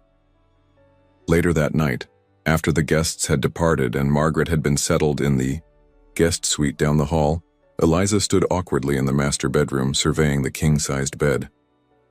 "I'll take the couch," Sebastian said from the doorway, already loosening his tie. "There's a perfectly good guest room," Eliza pointed out, "which your mother is occupying." He shrugged out of his jacket. "The couch is fine." "This is ridiculous. The bed is the size of my entire apartment. We can share it." Sebastian raised an eyebrow. Section 15, paragraph 2. No physical intimacy shall be required or expected. "I'm not propositioning you," Eliza said, feeling her cheeks warm. "Just being practical. Besides, my mother might come in. What kind of newlyweds sleep separately?" Sebastian considered this. "Fine, but stay on your side." Hours later, Eliza lay awake, acutely aware of Sebastian's presence on the other side of the bed. His breathing had evened out, suggesting he was asleep, but something told her he was just as awake as she was. "Why me?" she asked suddenly into the darkness. "You could have hired anyone for this. Someone with social connections, someone from your world." For so long there was silence that Eliza thought he might really be asleep after all. Then his voice came, low and thoughtful. "You were genuine. When we met, you didn't know who I was, or you didn't care. Do you know how rare that is in my life?" A pause. Also, I nearly killed you with my car. Seemed only fair to make you my wife. Eliza couldn't help but laugh. That's terrible logic. I'm known for my business acumen, not my romantic gestures. Clearly. She rolled onto her side, facing him in the darkness. Good night, Sebastian. Good night, Mrs. Thorne. 6 months into their marriage, something had shifted. What had begun as a cold business arrangement had developed into something else. Not love, Eliza told herself firmly, but not nothing either. Sebastian had surprised her in countless small ways. The way he remembered how she took her coffee, how he'd converted one of the penthouse's spare rooms into a design studio for her, filled with equipment she'd only dreamed of owning. The way he actually listened when she spoke about her creative process, asking questions that showed genuine interest. Most surprising was how he'd taken to visiting her mother with her, bringing books Margaret mentioned wanting to read, engaging her in fierce debates about art and literature. When Margaret had a setback in her treatment, it was Sebastian who held Eliza through the night as she cried, his usual armor of sarcasm nowhere to be found. You know, Margaret said one afternoon as they sat in her new apartment, another of Sebastian's business decisions, moving her from her cramped walk-up to a doorman building with an elevator. I wasn't sure about him at first. Too polished, too perfect. Sebastian's far from perfect, Eliza replied automatically. That's my point, darling. He isn't perfect, but he's perfect for you. Margaret smiled knowingly. The way you two orbit each other, always aware of where the other is in the room. That can't be faked. Eliza swallowed hard. Mom, I know you probably thought I'd disapprove. The whirlwind romance, the age difference, his wealth. But love doesn't follow rules, sweetheart. And what you two have is the real thing. The real thing. The words echoed in Eliza's mind that evening as she prepared for the Thorne Industries charity gala, their first major public appearance as a couple. Sebastian had been distant all week, buried in work, barely speaking to her except to confirm details for tonight. The gown he'd had delivered was stunning, a deep emerald that made her eyes look like jade. As she fastened the diamond necklace, he'd left in a velvet box on her vanity. For appearances, the note had read. Eliza faced an uncomfortable truth. Somewhere along the way, she'd fallen in love with her husband. Her temporary, contractual, emotionally unavailable husband. When Sebastian finally emerged from his home office, his eyes widened almost imperceptibly at the sight of her. You look, he began, then cleared his throat. The dress is suitable. High praise, Eliza muttered. In the car, Sebastian was unusually tense. There will be press, he said. Lots of questions about our relationship. I know the script, Eliza replied, staring out the window. That's not... Sebastian ran a hand through his hair, a rare gesture of uncertainty. There's something I need to tell you. But before he could continue, they arrived at the venue, immediately surrounded by photographers and reporters shouting questions. Sebastian, over here. How's married life treating New York's most eligible bachelor? Sebastian's arm went around Eliza's waist, his public persona slipping into place seamlessly. Being married to Eliza is the best decision I never planned to make, he said, his practiced charm on full display. The gala was a blur of introductions and small talk. Eliza played her part perfectly, laughing at the right moments, touching Sebastian's arm affectionately, sharing the story of their whirlwind romance with practiced ease. It was during a quiet moment when Sebastian had been pulled away by a business associate that Eliza overheard a conversation that froze her blood. Grandfather's will was just a cover story, a woman in a glittering gold dress was saying. The real reason is the Takahashi merger. They wouldn't do business with him unless he settled down. Too many scandals with their female executives. The marriage is just for show until the deal closes next month. Poor girl probably has no idea, her companion replied, though the settlement must be worth it. Eliza felt as if all the air had been sucked from the room, a lie within a lie. Not for his inheritance, but for a business deal, and it was nearly complete. She was searching for the exit when Sebastian found her, his expression concerned. "Eliza, what's wrong?" "The Takahashi merger," she said flatly. "That's the real reason, isn't it? Not your grandfather's will." The color drained from Sebastian's face. "I can explain. Don't bother. I'm going home." She turned to leave, but Sebastian caught her arm. "Not here," he said, his voice low. "Please." Back at the penthouse, Eliza paced the living room, still in her emerald gown.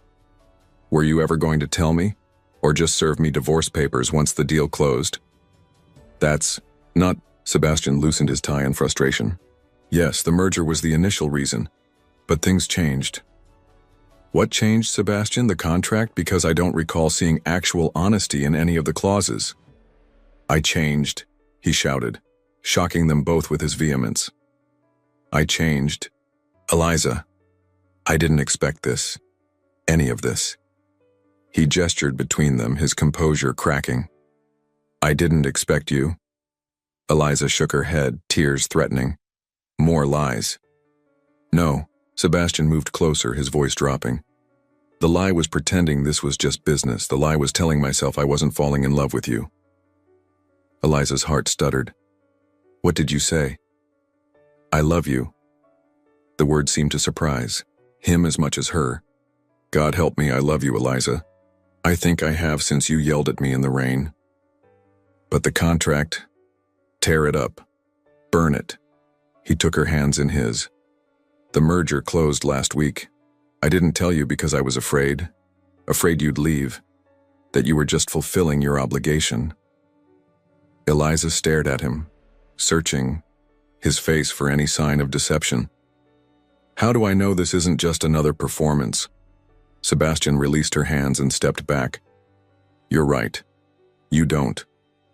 He walked to his office and returned with a document, their marriage contract. "Here, you're free. Your mother's treatment is paid in full. The design studio is yours. The apartment too, if you want it." He placed the contract in her hands. "You owe me nothing, Eliza, but I owe you the truth. I love you. If you want to stay, stay because of that, not because of any contract." Eliza looked down at the document that had brought them together, then back at the man who had unexpectedly captured her heart. With deliberate slowness, she tore the contract in half, then in quarters, letting the pieces fall to the floor between them. "Section 37, paragraph 1, she said softly. Sebastian looked confused. "There is no Section 37. "Exactly." Eliza stepped over the torn contract and into his arms. "We're writing our own terms now." His arms encircled her, tentative at first, then pulling her tightly against him. "And what would those be, Mrs. Thorne?" "For starters," Eliza whispered, her lips inches from his, "that this is no longer a business arrangement." Sebastian's smile was unlike any she'd seen before, open, genuine, a little vulnerable. "I think I can agree to those terms." As his lips finally met hers in their first real kiss, not for show, not for appearances, but for themselves alone, Eliza realized that sometimes the finest print in any contract is the part that's never written down. The part where two people who are pretending not to fall in love forget they're pretending. Epilogue. 1 year later, Margaret Sinclair sat in the front row of the small chapel, tears of joy streaming down her face as she watched her daughter and son-in-law renew their vows. "I still don't understand why you wanted another wedding," she told them at the reception afterward. "The first one was lovely." Sebastian and Eliza exchanged knowing smiles.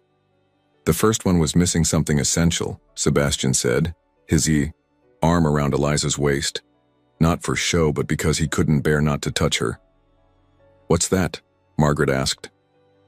Eliza leaned into her husband's embrace, remembering the contract that had brought them together and the love that had torn it apart.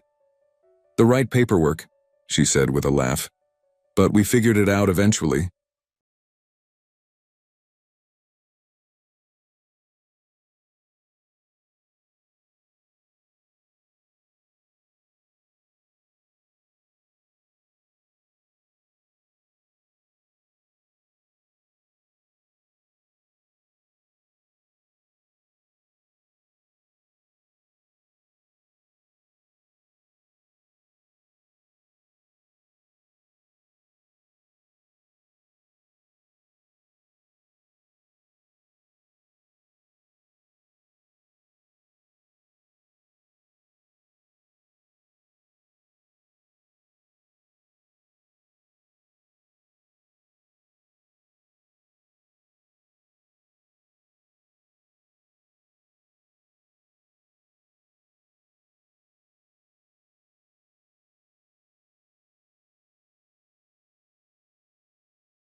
The morning air crackled with electricity as Vivian Hayes hurried down Fifth Avenue, her worn messenger bag bouncing against her hip. She was already 15 minutes late for her barista shift, and Mrs. Gonzalez had warned her that one more tardy would mean termination. With student loans piling up and rent due in 3 days, losing this job wasn't an option. Come on, she muttered, dodging tourists who seemed determined to walk as slowly as humanly possible. The light at the intersection turned red just as she reached it. Damn it. Vivian checked her watch. 17 minutes late now. Ignoring the flashing "Don't Walk" sign, she darted into the street. The screeching of tires was her only warning before her body collided with cold metal. Her coffee cup exploded against the hood of a midnight black Bentley, sending hot liquid cascading across the immaculate finish. Are you completely blind or just spectacularly stupid?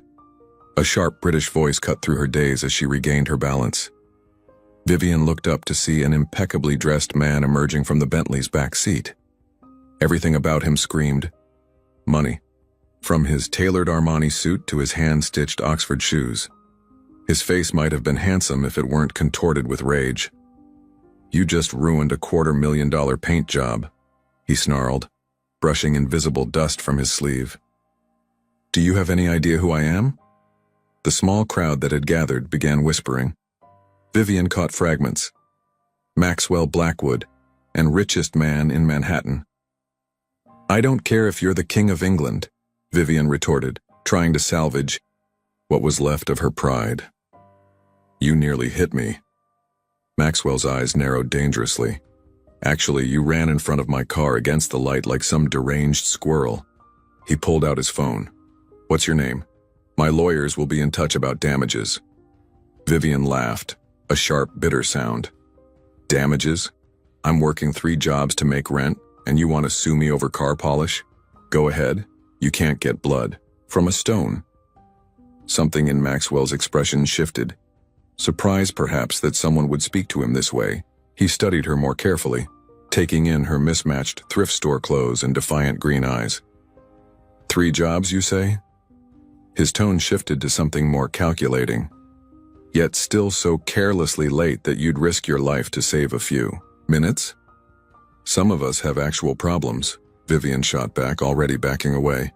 Not all of us can throw money at every inconvenience. A ghost of a smile played at Maxwell's lips. Oh, but money solves most problems rather efficiently. He snapped his fingers and his driver appeared with a business card. Maxwell Blackwood, CEO of Blackwood Enterprises. Perhaps we can find a more creative solution to your situation. I don't need your charity, Vivian said, but took the card reflexively. Charity? Hardly. Maxwell's eyes glinted like polished steel. I have a proposition that might solve both our problems. Come to my office tomorrow at 9 a.m. sharp. He returned to his car, then paused. And Ms. Hayes. Vivian Hayes. Ms. Hayes, do try not to be late this time. I abhor tardiness. As the Bentley pulled away, Vivian glanced at the elegant card in her hand, then at her watch. 23 minutes late now. Her job was almost certainly gone. What kind of proposition could a billionaire have for someone like her? And why? Did the look in his eyes make her pulse quicken with both warning and something she wasn't ready to name? Vivian slipped the card into her pocket. She'd probably throw it away. Probably. But somehow she knew she wouldn't. The Blackwood Enterprises headquarters pierced the Manhattan skyline like a gleaming silver dagger. Vivian stood at its base, neck craned upward, clutching a paper cup of lukewarm coffee. Her reflection in the mirrored glass looked small and out of place. This is insane, she muttered to herself. After losing her barista job yesterday, as predicted, curiosity had gotten the better of her. That, and desperation. The security guard eyed her suspiciously as she approached the desk. I have an appointment with Maxwell Blackwood, she said, amazed at how steady her voice sounded. Name? The guard didn't bother looking up from his computer. Vivian Hayes. His fingers paused on the keyboard. ID, please. After verifying her identity, he handed her a visitor's badge. Express elevator, top floor. The elevator ascended with stomach-lurching speed. Vivian used the 60-second ride to rehearse what she'd say. She wasn't interested in whatever bizarre offer he had planned, but if he felt guilty about nearly running her over, a simple check to cover her lost wages would suffice. The elevator. Doors opened to reveal a stark minimalist reception area with panoramic views of the city. A sleek blonde woman approached. "Ms. Hayes, Mr. Blackwood is expecting you. I'm Jessica, his executive assistant." Jessica led her through a labyrinth of white corridors to a set of imposing black doors. "He appreciates punctuality," she whispered, checking her watch with a nod of approval. 8:57. Good. Maxwell Blackwood stood with his back to the door, gazing out at his kingdom below. He turned when Vivian entered, his cool gray eyes appraising her as if she were a commodity on the trading floor. "Ms. Hayes, you came." He gestured to a chair. "Coffee?" "I've had enough, thanks," Vivian said, remaining standing. "What's this about, Mr. Blackwood?" "Please, call me Max." He smiled, a practiced expression that didn't reach his eyes. "No. One calls me Maxwell except my mother and the board of directors when they're displeased." "Fine, Max, what do you want?" He circled his desk, leaning against it casually. "Direct, I like that. So many people waste my time with pleasantries when we both know it's all about the deal." "I'm not here to make a deal," Vivian said. "I just want to know why you invited me here." "I have a problem, Ms. Hayes, and I think you might be the solution." He picked up a tablet, swiping through what appeared to be photographs. "My grandmother's 90th birthday is approaching. The family matriarch, controller of 30% of Blackwood shares, and the only person whose opinion actually matters to me." He turned the tablet to show her an elegant elderly woman with Maxwell's same steel gray eyes.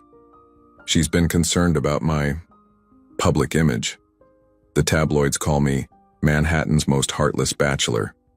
Not entirely undeserved." He shrugged. "Grandmother has decided I need to show a softer side before she'll sign off on my newest acquisition." Vivian's eyes narrowed. "What does this have to do with me?" "I need someone real. Someone authentic who isn't impressed by my wealth or intimidated by my position." He stepped closer. "Someone who would throw coffee on my car and tell me off in the middle of Fifth Avenue." Understanding dawned on Vivian's face. "You want me to pretend to be your girlfriend? That's your proposition? For 6 weeks. Accompany me to family events, charity galas, be seen in public. Show my grandmother that I'm capable of maintaining a relationship with someone who isn't a supermodel or socialite." "Absolutely not." Vivian headed for the door. "I'd rather work at a fast food restaurant than be your rent-a-girlfriend. I'll pay off your student loans, all of them." Vivian froze, her hand on the doorknob. "What did you say?" "Your student loans, plus rent for a year, and I'll write you a recommendation for any graduate program you wish to apply for." She turned back slowly. "How do you know about my student loans?" Maxwell waved dismissively. "Basic background check. Standard procedure." "That's invasive and creepy." "That's business, but I'm offering a solution to your most pressing problem." He approached her, stopping just close enough to be inappropriate. "Think of it as a business arrangement. 6 weeks of your time in exchange for financial freedom." Vivian's mind raced. Her loans totaled nearly $87,000. Working 3 jobs, it would take her decades to pay them off. What exactly would this entail? Public appearances, dinner with my family, learning enough about each other to be convincing. Nothing physical, beyond basic displays of affection for appearance's sake. And after 6 weeks, we have a public amicable breakup. You're free to go with your debts cleared and a glowing reference. Vivian studied him. Why me? You could hire an actress. Grandmother would spot a professional a mile away. She has an uncanny ability to detect dishonesty. He allowed himself a genuine half-smile. But you, Vivian Hayes, are refreshingly, almost brutally honest. It's what caught my attention yesterday. So you're hiring me because I was rude to you? I'm hiring you because you weren't afraid of me. Do you know how rare that is in my world? Vivian took a deep breath. I need time to think about this. Of course. He returned to his desk. You have until 5 p.m. today. After that, I'll need to explore other options. As she turned to leave, he added, Oh, and Vivian, if you accept, be prepared to move into my penthouse. A convincing relationship requires convincing logistics. The elevator descended as rapidly as it had risen, but Vivian hardly noticed. Her mind was too busy calculating exactly how much her integrity was worth and whether she could afford to say no.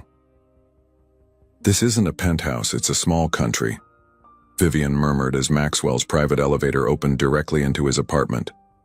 Floor-to-ceiling windows offered a 360-degree view of Manhattan, making the city appear like a toy model. Far below.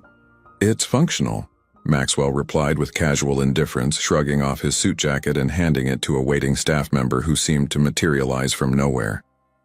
Vivian had called him at 4:58 p.m. with her decision, 2 minutes before his deadline. She had tried to convince herself it was a calculated pause to establish boundaries. In reality, she'd spent the day frantically weighing her options, eventually concluding that no moral high ground was worth $87,000 in student debt. Your quarters are in the East Wing, Maxwell continued, leading her through a living room larger than her entire apartment. I've had Jessica arrange for a suitable wardrobe. I have clothes, Vivian protested. Maxwell's glance spoke volumes. Not for the events we'll be attending. The first is tomorrow night, a charity gala for the Metropolitan Museum. Several board members will be there, including my grandmother. Tomorrow? Vivian stopped abruptly. That's not enough time to prepare. I don't know anything about you, your family, how we supposedly met. Which is why we're having dinner in 30 minutes to establish our backstory. He checked his watch. I've cleared my evening to brief you on the necessary details. How generous of you, Vivian muttered. Maxwell's lips twitched. Sarcasm is fine in private, but in public, try to look at me as if I'm slightly more appealing than a tax audit. I'll do my best, she replied with an exaggerated flutter of eyelashes. He led her to a guest suite that was bigger than her entire apartment. A king-sized bed dominated one wall, while a sitting area with its own fireplace occupied another corner. The bathroom featured a shower with multiple heads and a tub that could accommodate a small swimming competition. This will do, I suppose, Vivian said, attempting to maintain her composure. There's a dossier on the desk with information about me, my family, and our fictional relationship. Review it before dinner.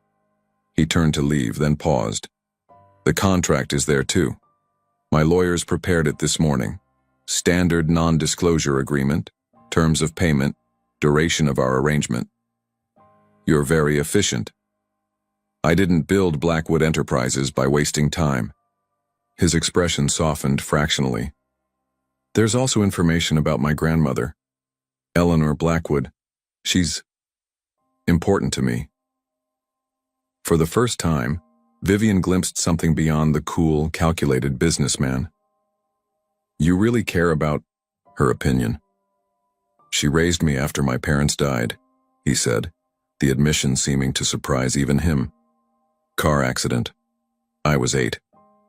Vivian's sarcastic retort died on her lips. I'm sorry. Maxwell straightened, mask firmly back in place. Dinner at 7. Wear something from the closet. After he left, Vivian explored her quarters. The walk-in closet was filled with designer clothes in exactly her size, price tags conspicuously, removed but likely totaling more than her yearly income. The dossier on the desk was meticulous, 30 pages detailing Maxwell's biography, business achievements, family connections, and preferences. The fictional story of their meeting was simple but plausible. They'd met at a charity event where Vivian was working, not as a server but as an event coordinator's assistant. He'd been impressed by her efficiency and asked her to coffee. The relationship had progressed naturally over 2 months. Learn this like it's the most important final exam of your life, she told herself, settling in to memorize the details. At dinner, seated at opposite ends of a table that could accommodate 20, Maxwell quizzed her relentlessly. Favorite food? Rare steak, roasted vegetables, You dislike seafood and have an unexpected weakness for apple pie, Vivian answered. Allergies? None for you. I'm allergic to shellfish. That part's actually true. Family? Parents deceased? Raised by Eleanor, who splits her time between the Manhattan townhouse and the Hamptons estate. One younger sister, Charlotte, who runs the Blackwood Foundation. First date? Little Italian place in the village called Marcello's. You ordered the special without looking at the menu, and I was impressed when you spoke to the owner in fluent Italian. Maxwell nodded, appearing satisfied. You're a quick study. I've always had a good memory, useful when you're working multiple jobs and taking night classes. Something flickered in his eyes. Curiosity, perhaps. What were you studying? Environmental law. I want to specialize in corporate accountability. He laughed, a genuine sound that transformed his face. So you aspire to sue people like me? People exactly like you, she confirmed with a small smile. Well, at least our conversations will be interesting. He raised his wine glass. To convincing deceptions. As they clinked glasses, Vivian noticed a flash of vulnerability beneath his confident exterior.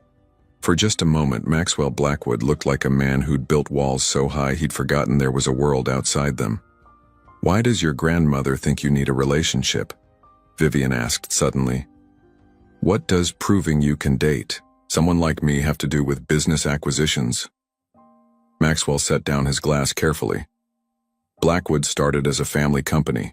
My grandfather built it from nothing, but it was Eleanor who transformed it into what it is today. She believes business is about relationships, not just transactions. That empathy is as important as strategy. And she doesn't think you have empathy? His expression hardened. I have a different approach. Efficiency over sentiment. Results over relationships. That explains the Manhattan's Most Heartless Bachelor title. The tabloids exaggerate. I'm not heartless, just focused.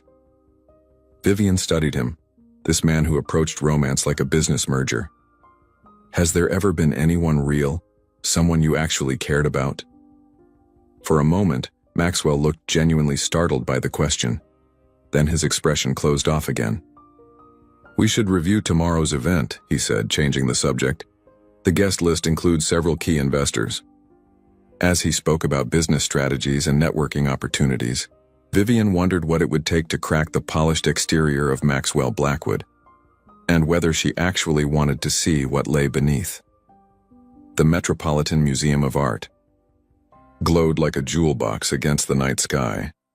A red carpet stretched from the street to the grand entrance, lined with photographers and reporters eagerly documenting the arrival of New York's elite. Vivian peered through the tinted window of Maxwell's limousine, her stomach tightening with anxiety. Remember, Maxwell said, adjusting his bow tie, you belong here just as much as anyone else. That's a lovely sentiment, Vivian replied, smoothing the silk of her emerald gown, a Valentino creation that had arrived that morning with a handwritten note from Jessica. But we both know it's not true. Maxwell studied her with unexpected intensity. Actually, it is.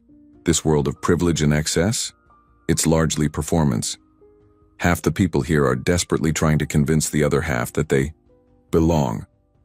A hint of a smile touched his lips. The difference is, you and I know we're acting. Before she could respond, the car door opened. Maxwell stepped out first, then extended his hand. The moment Vivian emerged, camera flashes exploded around them. Mr. Blackwood, over here. Maxwell, who's your date? Look this way, please. Maxwell's arm slid around her waist, his touch firm but not possessive. He leaned close, his breath warm against her ear. Smile like I've just whispered something charming, he murmured. Tilt your head slightly toward mine. Vivian complied, hyper-aware of his proximity. For someone so emotionally distant, Maxwell Blackwood was surprisingly good at physical intimacy, at least the performed kind. Excellent, he approved as they moved forward. Now laugh softly, as if remembering something delightful from earlier. Do you always choreograph your dates this precisely? She asked through her smile. Only the important ones. As they reached the reporters, Maxwell transformed. His usual clipped efficiency gave way to a charismatic ease that Vivian hadn't witnessed before. "Maxwell, who's the mystery woman?" called a reporter from the New York Post. "This is Vivian Hayes," he replied, his British accent somehow more pronounced in public. "We've been seeing each other for a few months now." "Vivian, how did you meet New York's most notorious bachelor?" Maxwell tensed slightly beside her, but Vivian was ready. She'd rehearsed this. "I was coordinating a charity event," she said, her voice steadier than she felt. "Max kept changing the seating arrangements, driving everyone crazy." She glanced up at him with manufactured affection. "I finally told him if he moved one more place card, I'd seat him in the kitchen with the dishwashers." Maxwell's laugh seemed genuinely surprised. "She's the only person who's ever threatened me and gotten a dinner invitation instead of a severance package." The reporters ate it up, scribbling notes as Maxwell guided her inside. "That was perfect," he said once they were beyond earshot. "The right mix of authenticity and charm. My grandmother will hear about that exchange before we even reach her table." The museum's great hall had been transformed into a fantasy of white orchids and silver candelabras. New York's wealthiest and most influential circulated beneath the soaring ceilings, their jewels catching the light like constellations. "There she is," Maxwell said, nodding toward a striking white-haired woman holding court near a Greek statue. "Eleanor Blackwood, remember? She likes Earl Grey tea with a slice of lemon, not milk. Collects first editions of British mysteries. Graduated top of her class from Wellesley in 1956, when women were still expected to pursue Mrs. degrees instead of BAs. Served on 12 corporate boards before retiring to focus on the family business. Believes philanthropy should be about systemic change, not vanity projects." Vivian took a deep breath. "And she can spot insincerity from a mile away, so I should be myself. Just the version of myself who's fallen for her grandson." Maxwell's eyebrows rose slightly. "I'm impressed. I told you I have a good memory. It's not just memory. You understand what matters to her." Something unreadable flickered in his eyes. "That's rare." As they approached Eleanor Blackwood, Vivian felt Maxwell straighten beside her, like a soldier coming to attention. The subtle change spoke volumes about their relationship. "Grandmother," Maxwell said, bending to kiss her cheek. "You look wonderful." "Save the flattery for your board members, Maxwell," Eleanor replied, though her eyes twinkled. Her accent was pure Upper East Side aristocracy, each word precisely enunciated. "And introduce me to this young woman who's apparently convinced you to emerge from that glass tower of yours. Vivian Hayes. This is my grandmother, Eleanor Blackwood." "Grandmother." "This is Vivian." Eleanor's handshake was firm, her assessment shrewd. "So you're the one who's been occupying my grandson's time. I was beginning to think he'd invented you." "It's an honor to meet you, Mrs. Blackwood," Vivian said.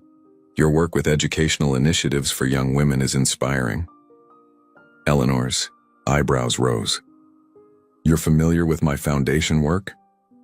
"I benefited from a similar scholarship program for first-generation college students. Without it, I wouldn't have been able to pursue environmental law." "Environmental law?" Eleanor looked delighted. "How fascinating. Maxwell, you didn't mention your Vivian was an attorney." "Still in training," Vivian corrected. "One more semester to go." "In my experience, the most valuable perspectives often come from those still asking questions rather than those convinced they have all the answers." Eleanor gave her grandson a pointed look. "Wouldn't you agree, Maxwell?" "I've found Vivian's question enlightening," he replied diplomatically. Eleanor laughed, a rich, full sound. "I'll bet you have. Maxwell surrounds himself with people who nod and say yes. It must be refreshing for him to hear a different word occasionally." "Grandmother," Maxwell began, but Eleanor waved him off. "Go fetch us some champagne, darling. I want to speak with Vivian privately." After he reluctantly departed, Eleanor's expression sharpened. "Now, tell me how you really met my grandson. And please spare me the sanitized version you've no doubt prepared for the society columns." Vivian hesitated, panic fluttering in her chest.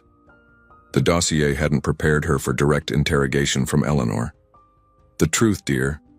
I've spent 89 years developing an excellent radar for nonsense. Making a split-second decision, Vivian opted for a version closer to reality. I ran in front of his car on Fifth Avenue. Coffee went everywhere. He was furious. I was late for work. We argued in the middle of the street. To her surprise, Eleanor burst out laughing. Now that I believe. And what did you think of him in that moment of authentic introduction? That he was arrogant, entitled, and probably hadn't heard the word no in at least a decade. Eleanor's eyes sparkled with approval. And yet here you are. He's more complicated than I initially thought. All the Blackwood men are. His grandfather was the same way.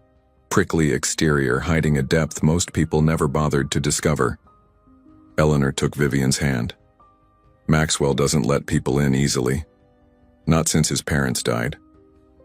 He mentioned that, Vivian said softly. It must have been terrible for him, and for you. Something softened in Eleanor's face. It was. He went from a talkative, exuberant child to a solemn little man overnight, determined to control everything because the most important thing had been taken from him without warning. Vivian felt a strange ache in her chest. That explains a lot. It explains, but it doesn't excuse. I've watched him build walls so high even I can barely see over them anymore. Eleanor's gaze was direct. Which is why I'm curious about what exactly he sees in you, Ms. Hayes. Vivian swallowed hard. Perhaps the same thing I see in him. And what might that be? Meeting the older woman's eyes, Vivian answered with unexpected honesty. Someone fighting to reconcile who they are with who they think they need to be. Eleanor studied her for a long moment, then nodded slowly. Well done, my dear. Perfect. Answer. Before Vivian could respond, Maxwell returned with 3 champagne flutes. I see you've survived the Inquisition, he said lightly, though his eyes searched Vivian's face. Your grandmother was just sharing some stories about you as a child, Vivian improvised. Something about a frog in the bathtub of the Hamptons house? Maxwell's expression was priceless, a mixture of horror and confusion. Eleanor smoothly picked up the fabricated thread. He was determined to create a proper habitat, complete with lily pads from my prize garden, she elaborated. The housekeeper nearly had a heart attack. Maxwell recovered quickly. I was an enterprising child. You were a menace, Eleanor corrected fondly. Now I must circulate. The Harrington Foundation expects me to charm at least $1 million out of this crowd tonight. She squeezed Vivian's hand. Save me a dance, Maxwell. And bring this delightful creature to Sunday brunch at the townhouse. As Eleanor glided away, Maxwell turned to Vivian with genuine curiosity. What really happened? You look like you've either passed a crucial test or committed a felony. Both, possibly, Vivian replied. Your grandmother asked for the truth about how we met. Maxwell stiffened.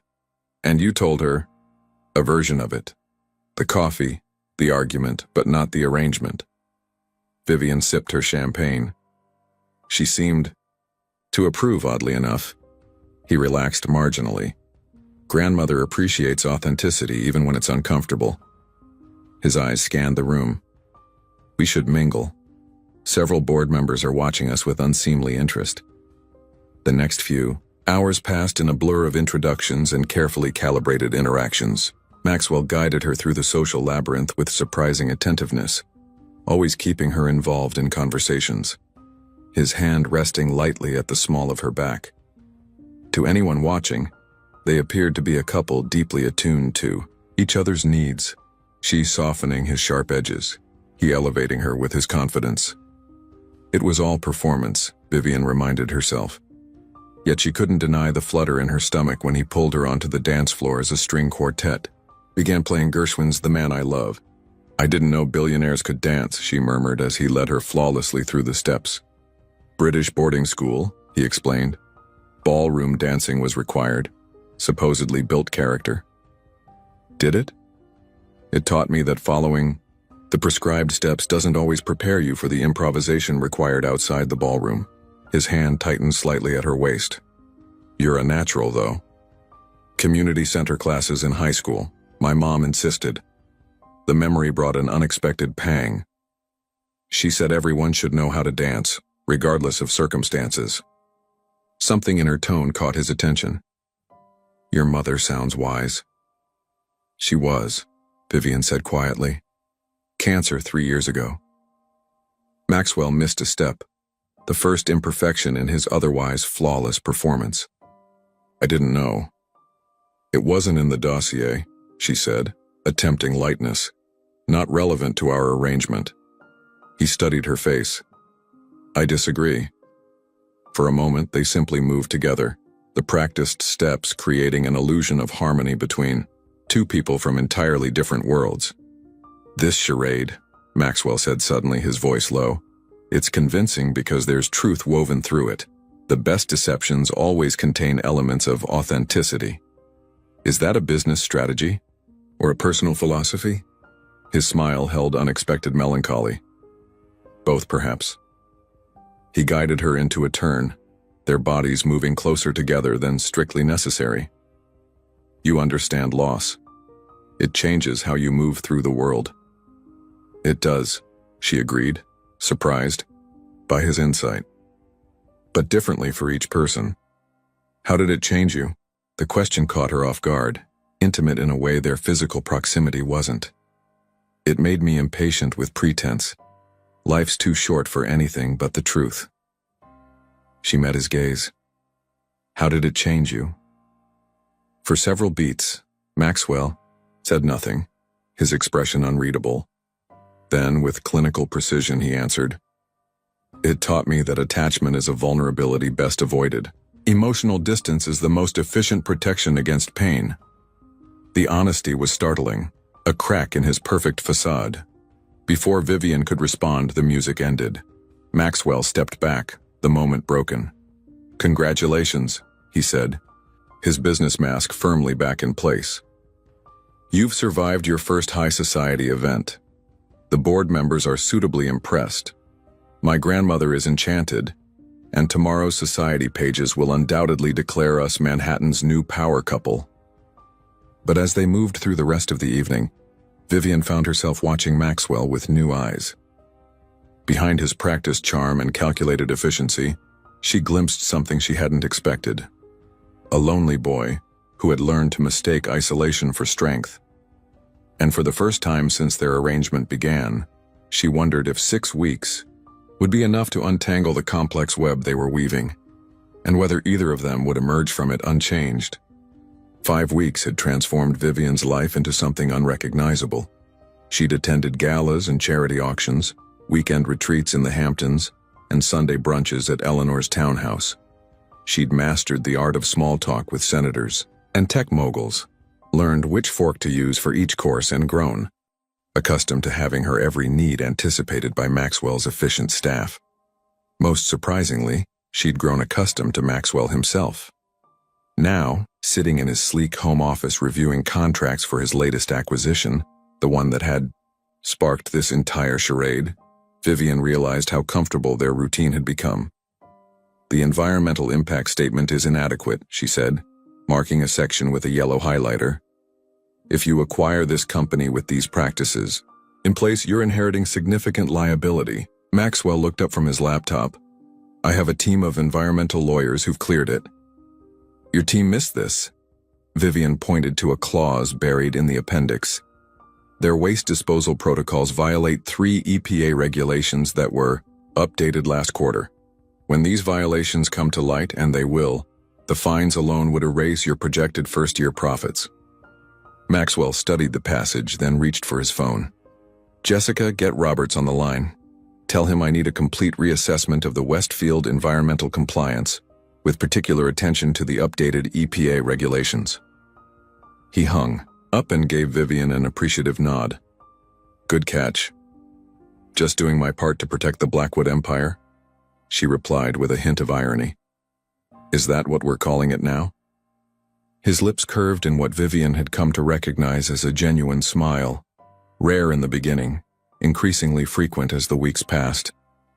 And here I thought you were sharpening your skills to eventually bring that empire to its knees. Girl can do both. Maxwell leaned back in his chair, studying her with an intensity that had once made her uncomfortable, but now felt familiar. You'd be an asset to any legal team. When this is over, I'd be happy to connect you with some firms that align with your ethical priorities. When this is over.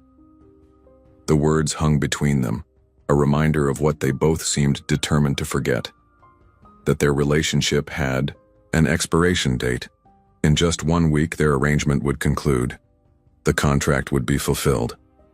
Maxwell would acquire his company with Eleanor's blessing, and Vivian would return to her old life, albeit debt-free. The thought left a hollow feeling in her chest. I should finish packing, she said abruptly, rising from the desk. Eleanor's birthday weekend at the Hamptons estate starts tomorrow. Vivian. Maxwell's voice stopped her at the door. My grandmother has requested that we arrive early, just the two of us, tonight. Why? She didn't say. But with Eleanor, it's best not to question. Vivian nodded, trying to ignore the flutter of nervousness. In the weeks since their first meeting, she'd grown genuinely fond of Eleanor. The thought of maintaining their deception directly, without the buffer of social events and other guests, felt increasingly wrong. I'll be ready by 6, she said.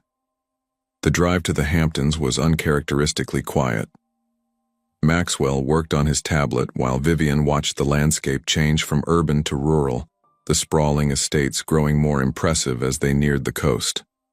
After nearly an hour of silence, Maxwell set his work aside. You're unusually quiet tonight. Just thinking about the future, Vivian admitted. After? He turned to face her fully. Having second thoughts about returning to your previous life? Not exactly, but it will be an adjustment. She chose her words carefully. These past weeks have been educational. Is that all they've been? The question hung between them, laden with implications neither seemed ready to address. What happens after our breakup? Vivian asked instead. Do you find another woman to convince Eleanor of your reformed character? Or is one fake relationship enough to secure your business objectives? Something hardened in Maxwell's expression. Our arrangement has always been clear. Once the acquisition is complete, we part ways amicably. You return to your life financially unburdened. I return to mine. Right back to being Manhattan's most heartless bachelor. I never claimed this experience would change me, Vivian. But it had, she thought. In subtle ways neither of them acknowledged aloud. The way he now asked about her day before diving into business. How he'd started joining her for breakfast, rather than having his assistant deliver agenda items over. Coffee. The night he'd found her reading in the library at 3 a.m. during a bout of insomnia, and sat with her for hours, discussing everything from climate policy to childhood memories. Small changes that amounted to... what, exactly? The car turned through ornate iron gates and proceeded down a tree-lined drive to the Blackwood estate, a sprawling Georgian mansion overlooking the Atlantic. Unlike the sleek modernity of Maxwell's penthouse, the family home embraced traditional elegance with ivy-covered walls and perfectly manicured gardens.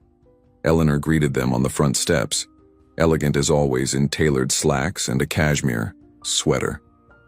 There you are. I was beginning to think you'd decided to skip the birthday festivities entirely. And risk your disappointment? Never. Maxwell kissed her cheek. Happy birthday, grandmother. It's not my birthday until Sunday. She corrected.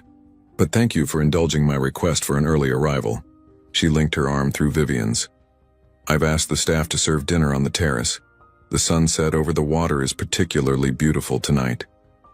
Dinner was an intimate affair, just the three of them beneath a canopy of fairy lights. Eleanor regaled Vivian with stories of Maxwell's childhood, his science experiments gone awry, his determination to learn sailing one summer, his brief but passionate attempt to become a rock musician at 14. He was quite good on the guitar, Eleanor insisted, but apparently investment banking offered more appropriate outlets for teenage rebellion in our family. I still play occasionally, Maxwell admitted, surprising Vivian. The acoustics in The penthouse library are quite good. You never mentioned that, Vivian said. There are many things about me you don't know, he replied, his eyes holding hers for a moment too long. After dinner, Eleanor excused herself, claiming fatigue. You two enjoy the evening. Perhaps a walk on the beach, the moon is nearly full. Left alone, Maxwell and Vivian found themselves following Eleanor's suggestion, removing their shoes to walk along the private stretch of shoreline. The rhythmic crash of waves filled the silence between them. Your grandmother is remarkable, Vivian finally said. You're fortunate to have her. I am. Maxwell's voice softened, though I'm not always the grandson she deserves. She knows you love her. Does she? He stopped, looking out at the moonlit water. I've spent most of my adult life focused on building the business, expanding what she and my grandfather created. I thought that was how I showed my appreciation. And now? Now I'm beginning to understand there might be more effective ways to honor their legacy. He turned to her. You've changed her, you know. She's more animated these past weeks than I've seen her in years. I haven't done anything special. You've been authentic, given her something real in a world of performance and calculation. Maxwell's expression was unreadable in the moonlight. You've been good for her, for both of us. The admission hung between them like a tangible thing. Vivian felt her heart quicken. Maxwell, we should head back. He interrupted. Whatever moment had been building suddenly broken. It's getting cold. The next morning, Vivian found Eleanor in the garden, supervising arrangements for the weekend's festivities. Ah, Vivian, just the person I wanted to see. Eleanor dismissed the event planner with a wave. Walk with me, dear. They strolled through the rose garden, Eleanor occasionally stopping to deadhead a bloom or adjust a support. I want to thank you, the older woman said finally. For what? For bringing my grandson back to me. Eleanor's keen eyes studied Vivian's face. Maxwell has always been brilliant at business but remarkably obtuse about matters of the heart. It's been refreshing to see him with someone who challenges that particular blindness. Vivian felt her chest tighten with guilt. Mrs. Blackwood, Eleanor, please. Eleanor, I think you might have misunderstood. Your arrangement? Eleanor finished, her expression knowing. I may be old, my dear, but I'm not a fool. 6 weeks is a rather specific timeline for a romance, don't you think? Particularly one that conveniently aligns with my birthday and the Westfield acquisition. Vivian stopped, stunned. You knew? All along? Not immediately. But I've watched Maxwell negotiate his way through life for decades. I recognize his handiwork. She patted Vivian's hand. Don't look so stricken, I'm not angry. I've been lying to you. Have you? About your background, your aspirations, your opinions on climate policy and corporate responsibility? Eleanor shook her head.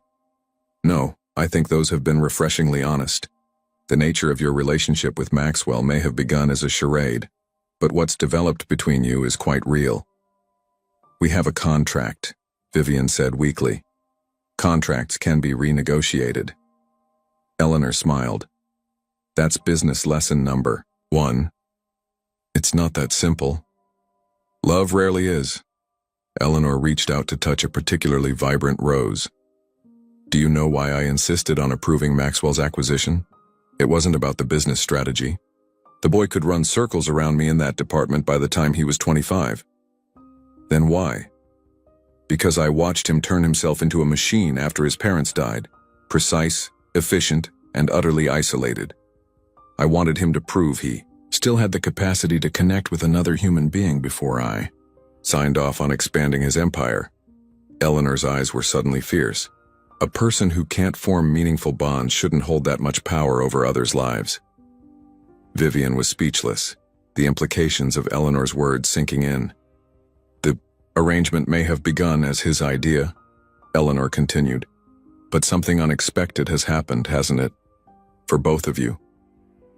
Before Vivian could respond, her phone chimed with a message from Maxwell, asking her to meet him in his grandfather's study. She found him pacing before floor-to-ceiling bookshelves, his usual composure noticeably absent. "Close the door," he said without preamble. Vivian complied, apprehension building. "What's wrong?" "Our contract." He gestured to his laptop. "I've been reviewing it in preparation for next week's conclusion, and I find the terms suddenly unsatisfactory." He ran a hand through his hair, a gesture so uncharacteristic it alarmed her. "I'd like to propose an amendment." "What kind of amendment?" "An extension." Vivian's heart skipped. "For how long?" Maxwell met her gaze directly. "Indefinitely." The word hung in the air between them.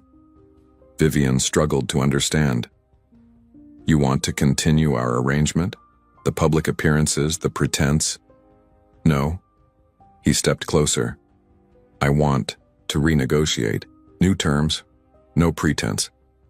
"I don't understand." "Yes, you do." His voice softened. "You've spent 6 weeks analyzing every contract detail, questioning every clause. You're too intelligent not to see what's happening here." "Say it," she demanded, her voice barely above a whisper. "No business terminology, no euphemisms, just say what you mean." Maxwell took a deep breath. "I'm falling in love with you. Not as part of our arrangement, not to please my grandmother or secure a business deal. Simply because you've dismantled every defense I've constructed over the past 20 years without even trying." Vivian stared at him, her heart pounding. That wasn't part of the contract. Hence the need for renegotiation. A hint of his old confidence returned. "I'm prepared to offer very favorable terms." Despite everything, Vivian laughed. "You're impossible.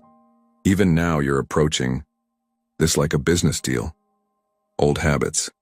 His smile was self-deprecating. "But I'm willing to learn new ones. If you're willing to teach me. And if I'm not?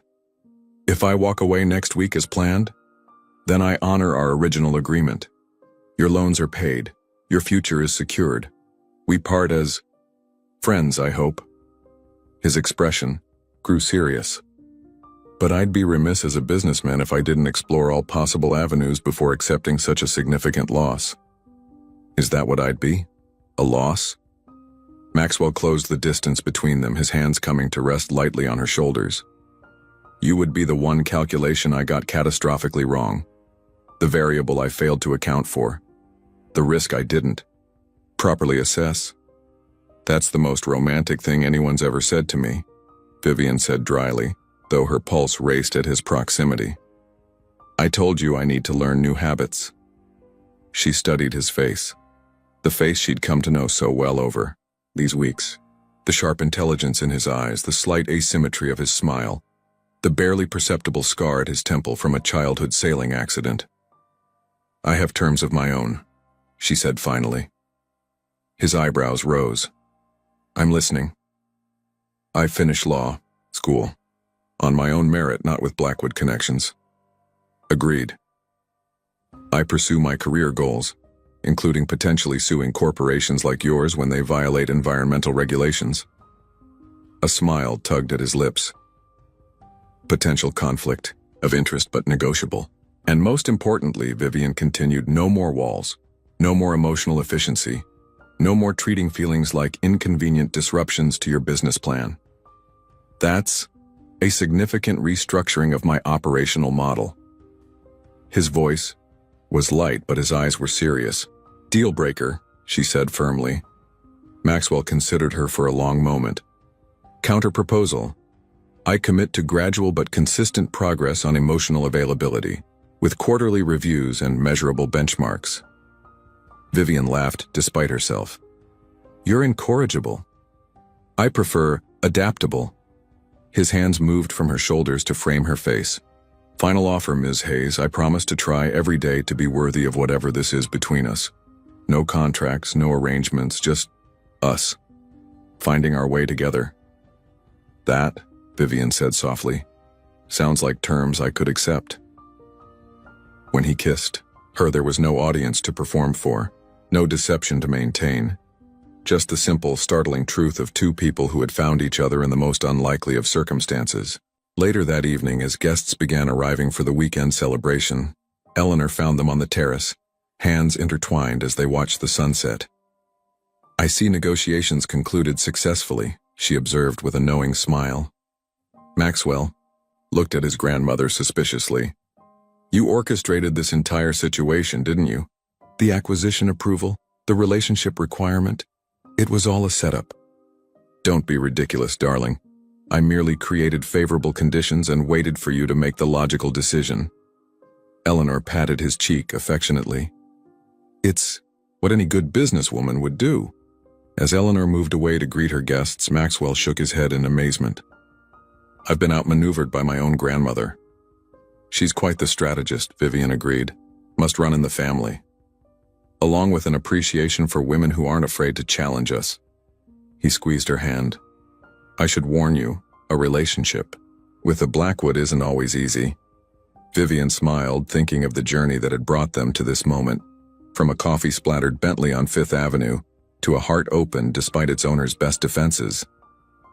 "The best deals," she replied, echoing his words from weeks ago, "always involve a certain amount of risk." As Maxwell led her toward the gathering, Vivian reflected that some arrangements, even those that begin as calculated business transactions, have a way of transforming into something far more valuable than either party could have predicted. Something that, unlike the fortunes and empires built by the Blackwood family over generations, couldn't be measured, controlled, or contained in neat contractual clauses, something for which, fortunately, there was no price. Epilogue.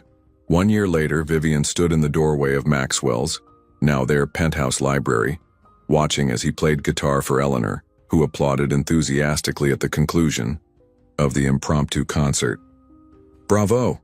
You've still got it, my boy." "Don't encourage him," Vivian said, entering with a tray of tea. "Last week he was serenading me at 3 in the morning because inspiration struck." "The creative process can't be scheduled," Maxwell defended, setting aside the guitar to help with the tea service, a small gesture that would have been unthinkable in the Maxwell she'd first met.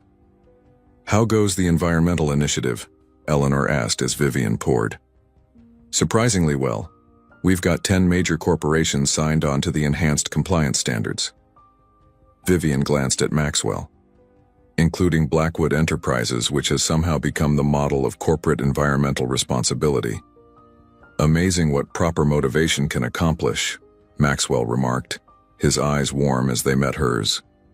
The Blackwood Environmental Accountability Project had been their compromise, a way for Vivian to pursue her passion for environmental law while working with corporations rather than against them. The initiative, funded by the Blackwood Foundation but operated independently, was already making waves in the business community. "And the wedding plans?" Eleanor inquired innocently. "Still under negotiation," Maxwell replied with a smile. "Vivian refuses to let me hire an event planner." "Because you'd turn it into the corporate event of the century," Vivian countered. "I want something authentic." "Compromise is the foundation of any successful partnership," Eleanor observed, "both business and personal." As their conversation continued, Vivian marveled at how thoroughly her life had transformed since that fateful morning on Fifth Avenue. She'd completed law school, launched a groundbreaking environmental initiative, and fallen in love with a man who had once been the embodiment of everything she opposed. Maxwell, too, had changed. The sharp edges remained. She wouldn't want him any other way, but they no longer cut quite so deeply. He'd learned to balance efficiency with emotion, strategy with spontaneity. He still approached life with a businessman's precision, but his calculations now included variables like joy, connection, and love. Some would call it a fairy tale, the billionaire and the barista, finding unexpected love despite their differences. But Vivian knew better. What they'd built wasn't a fantasy, but something far more valuable. A partnership forged through honesty, strengthened by challenge and sustained by the conscious choice, made each day to see and accept each other exactly as they were. Not a fiction created for public consumption, but a private truth they continued to discover together, with no expiration date and no final payment due. The best deal either of them had ever made.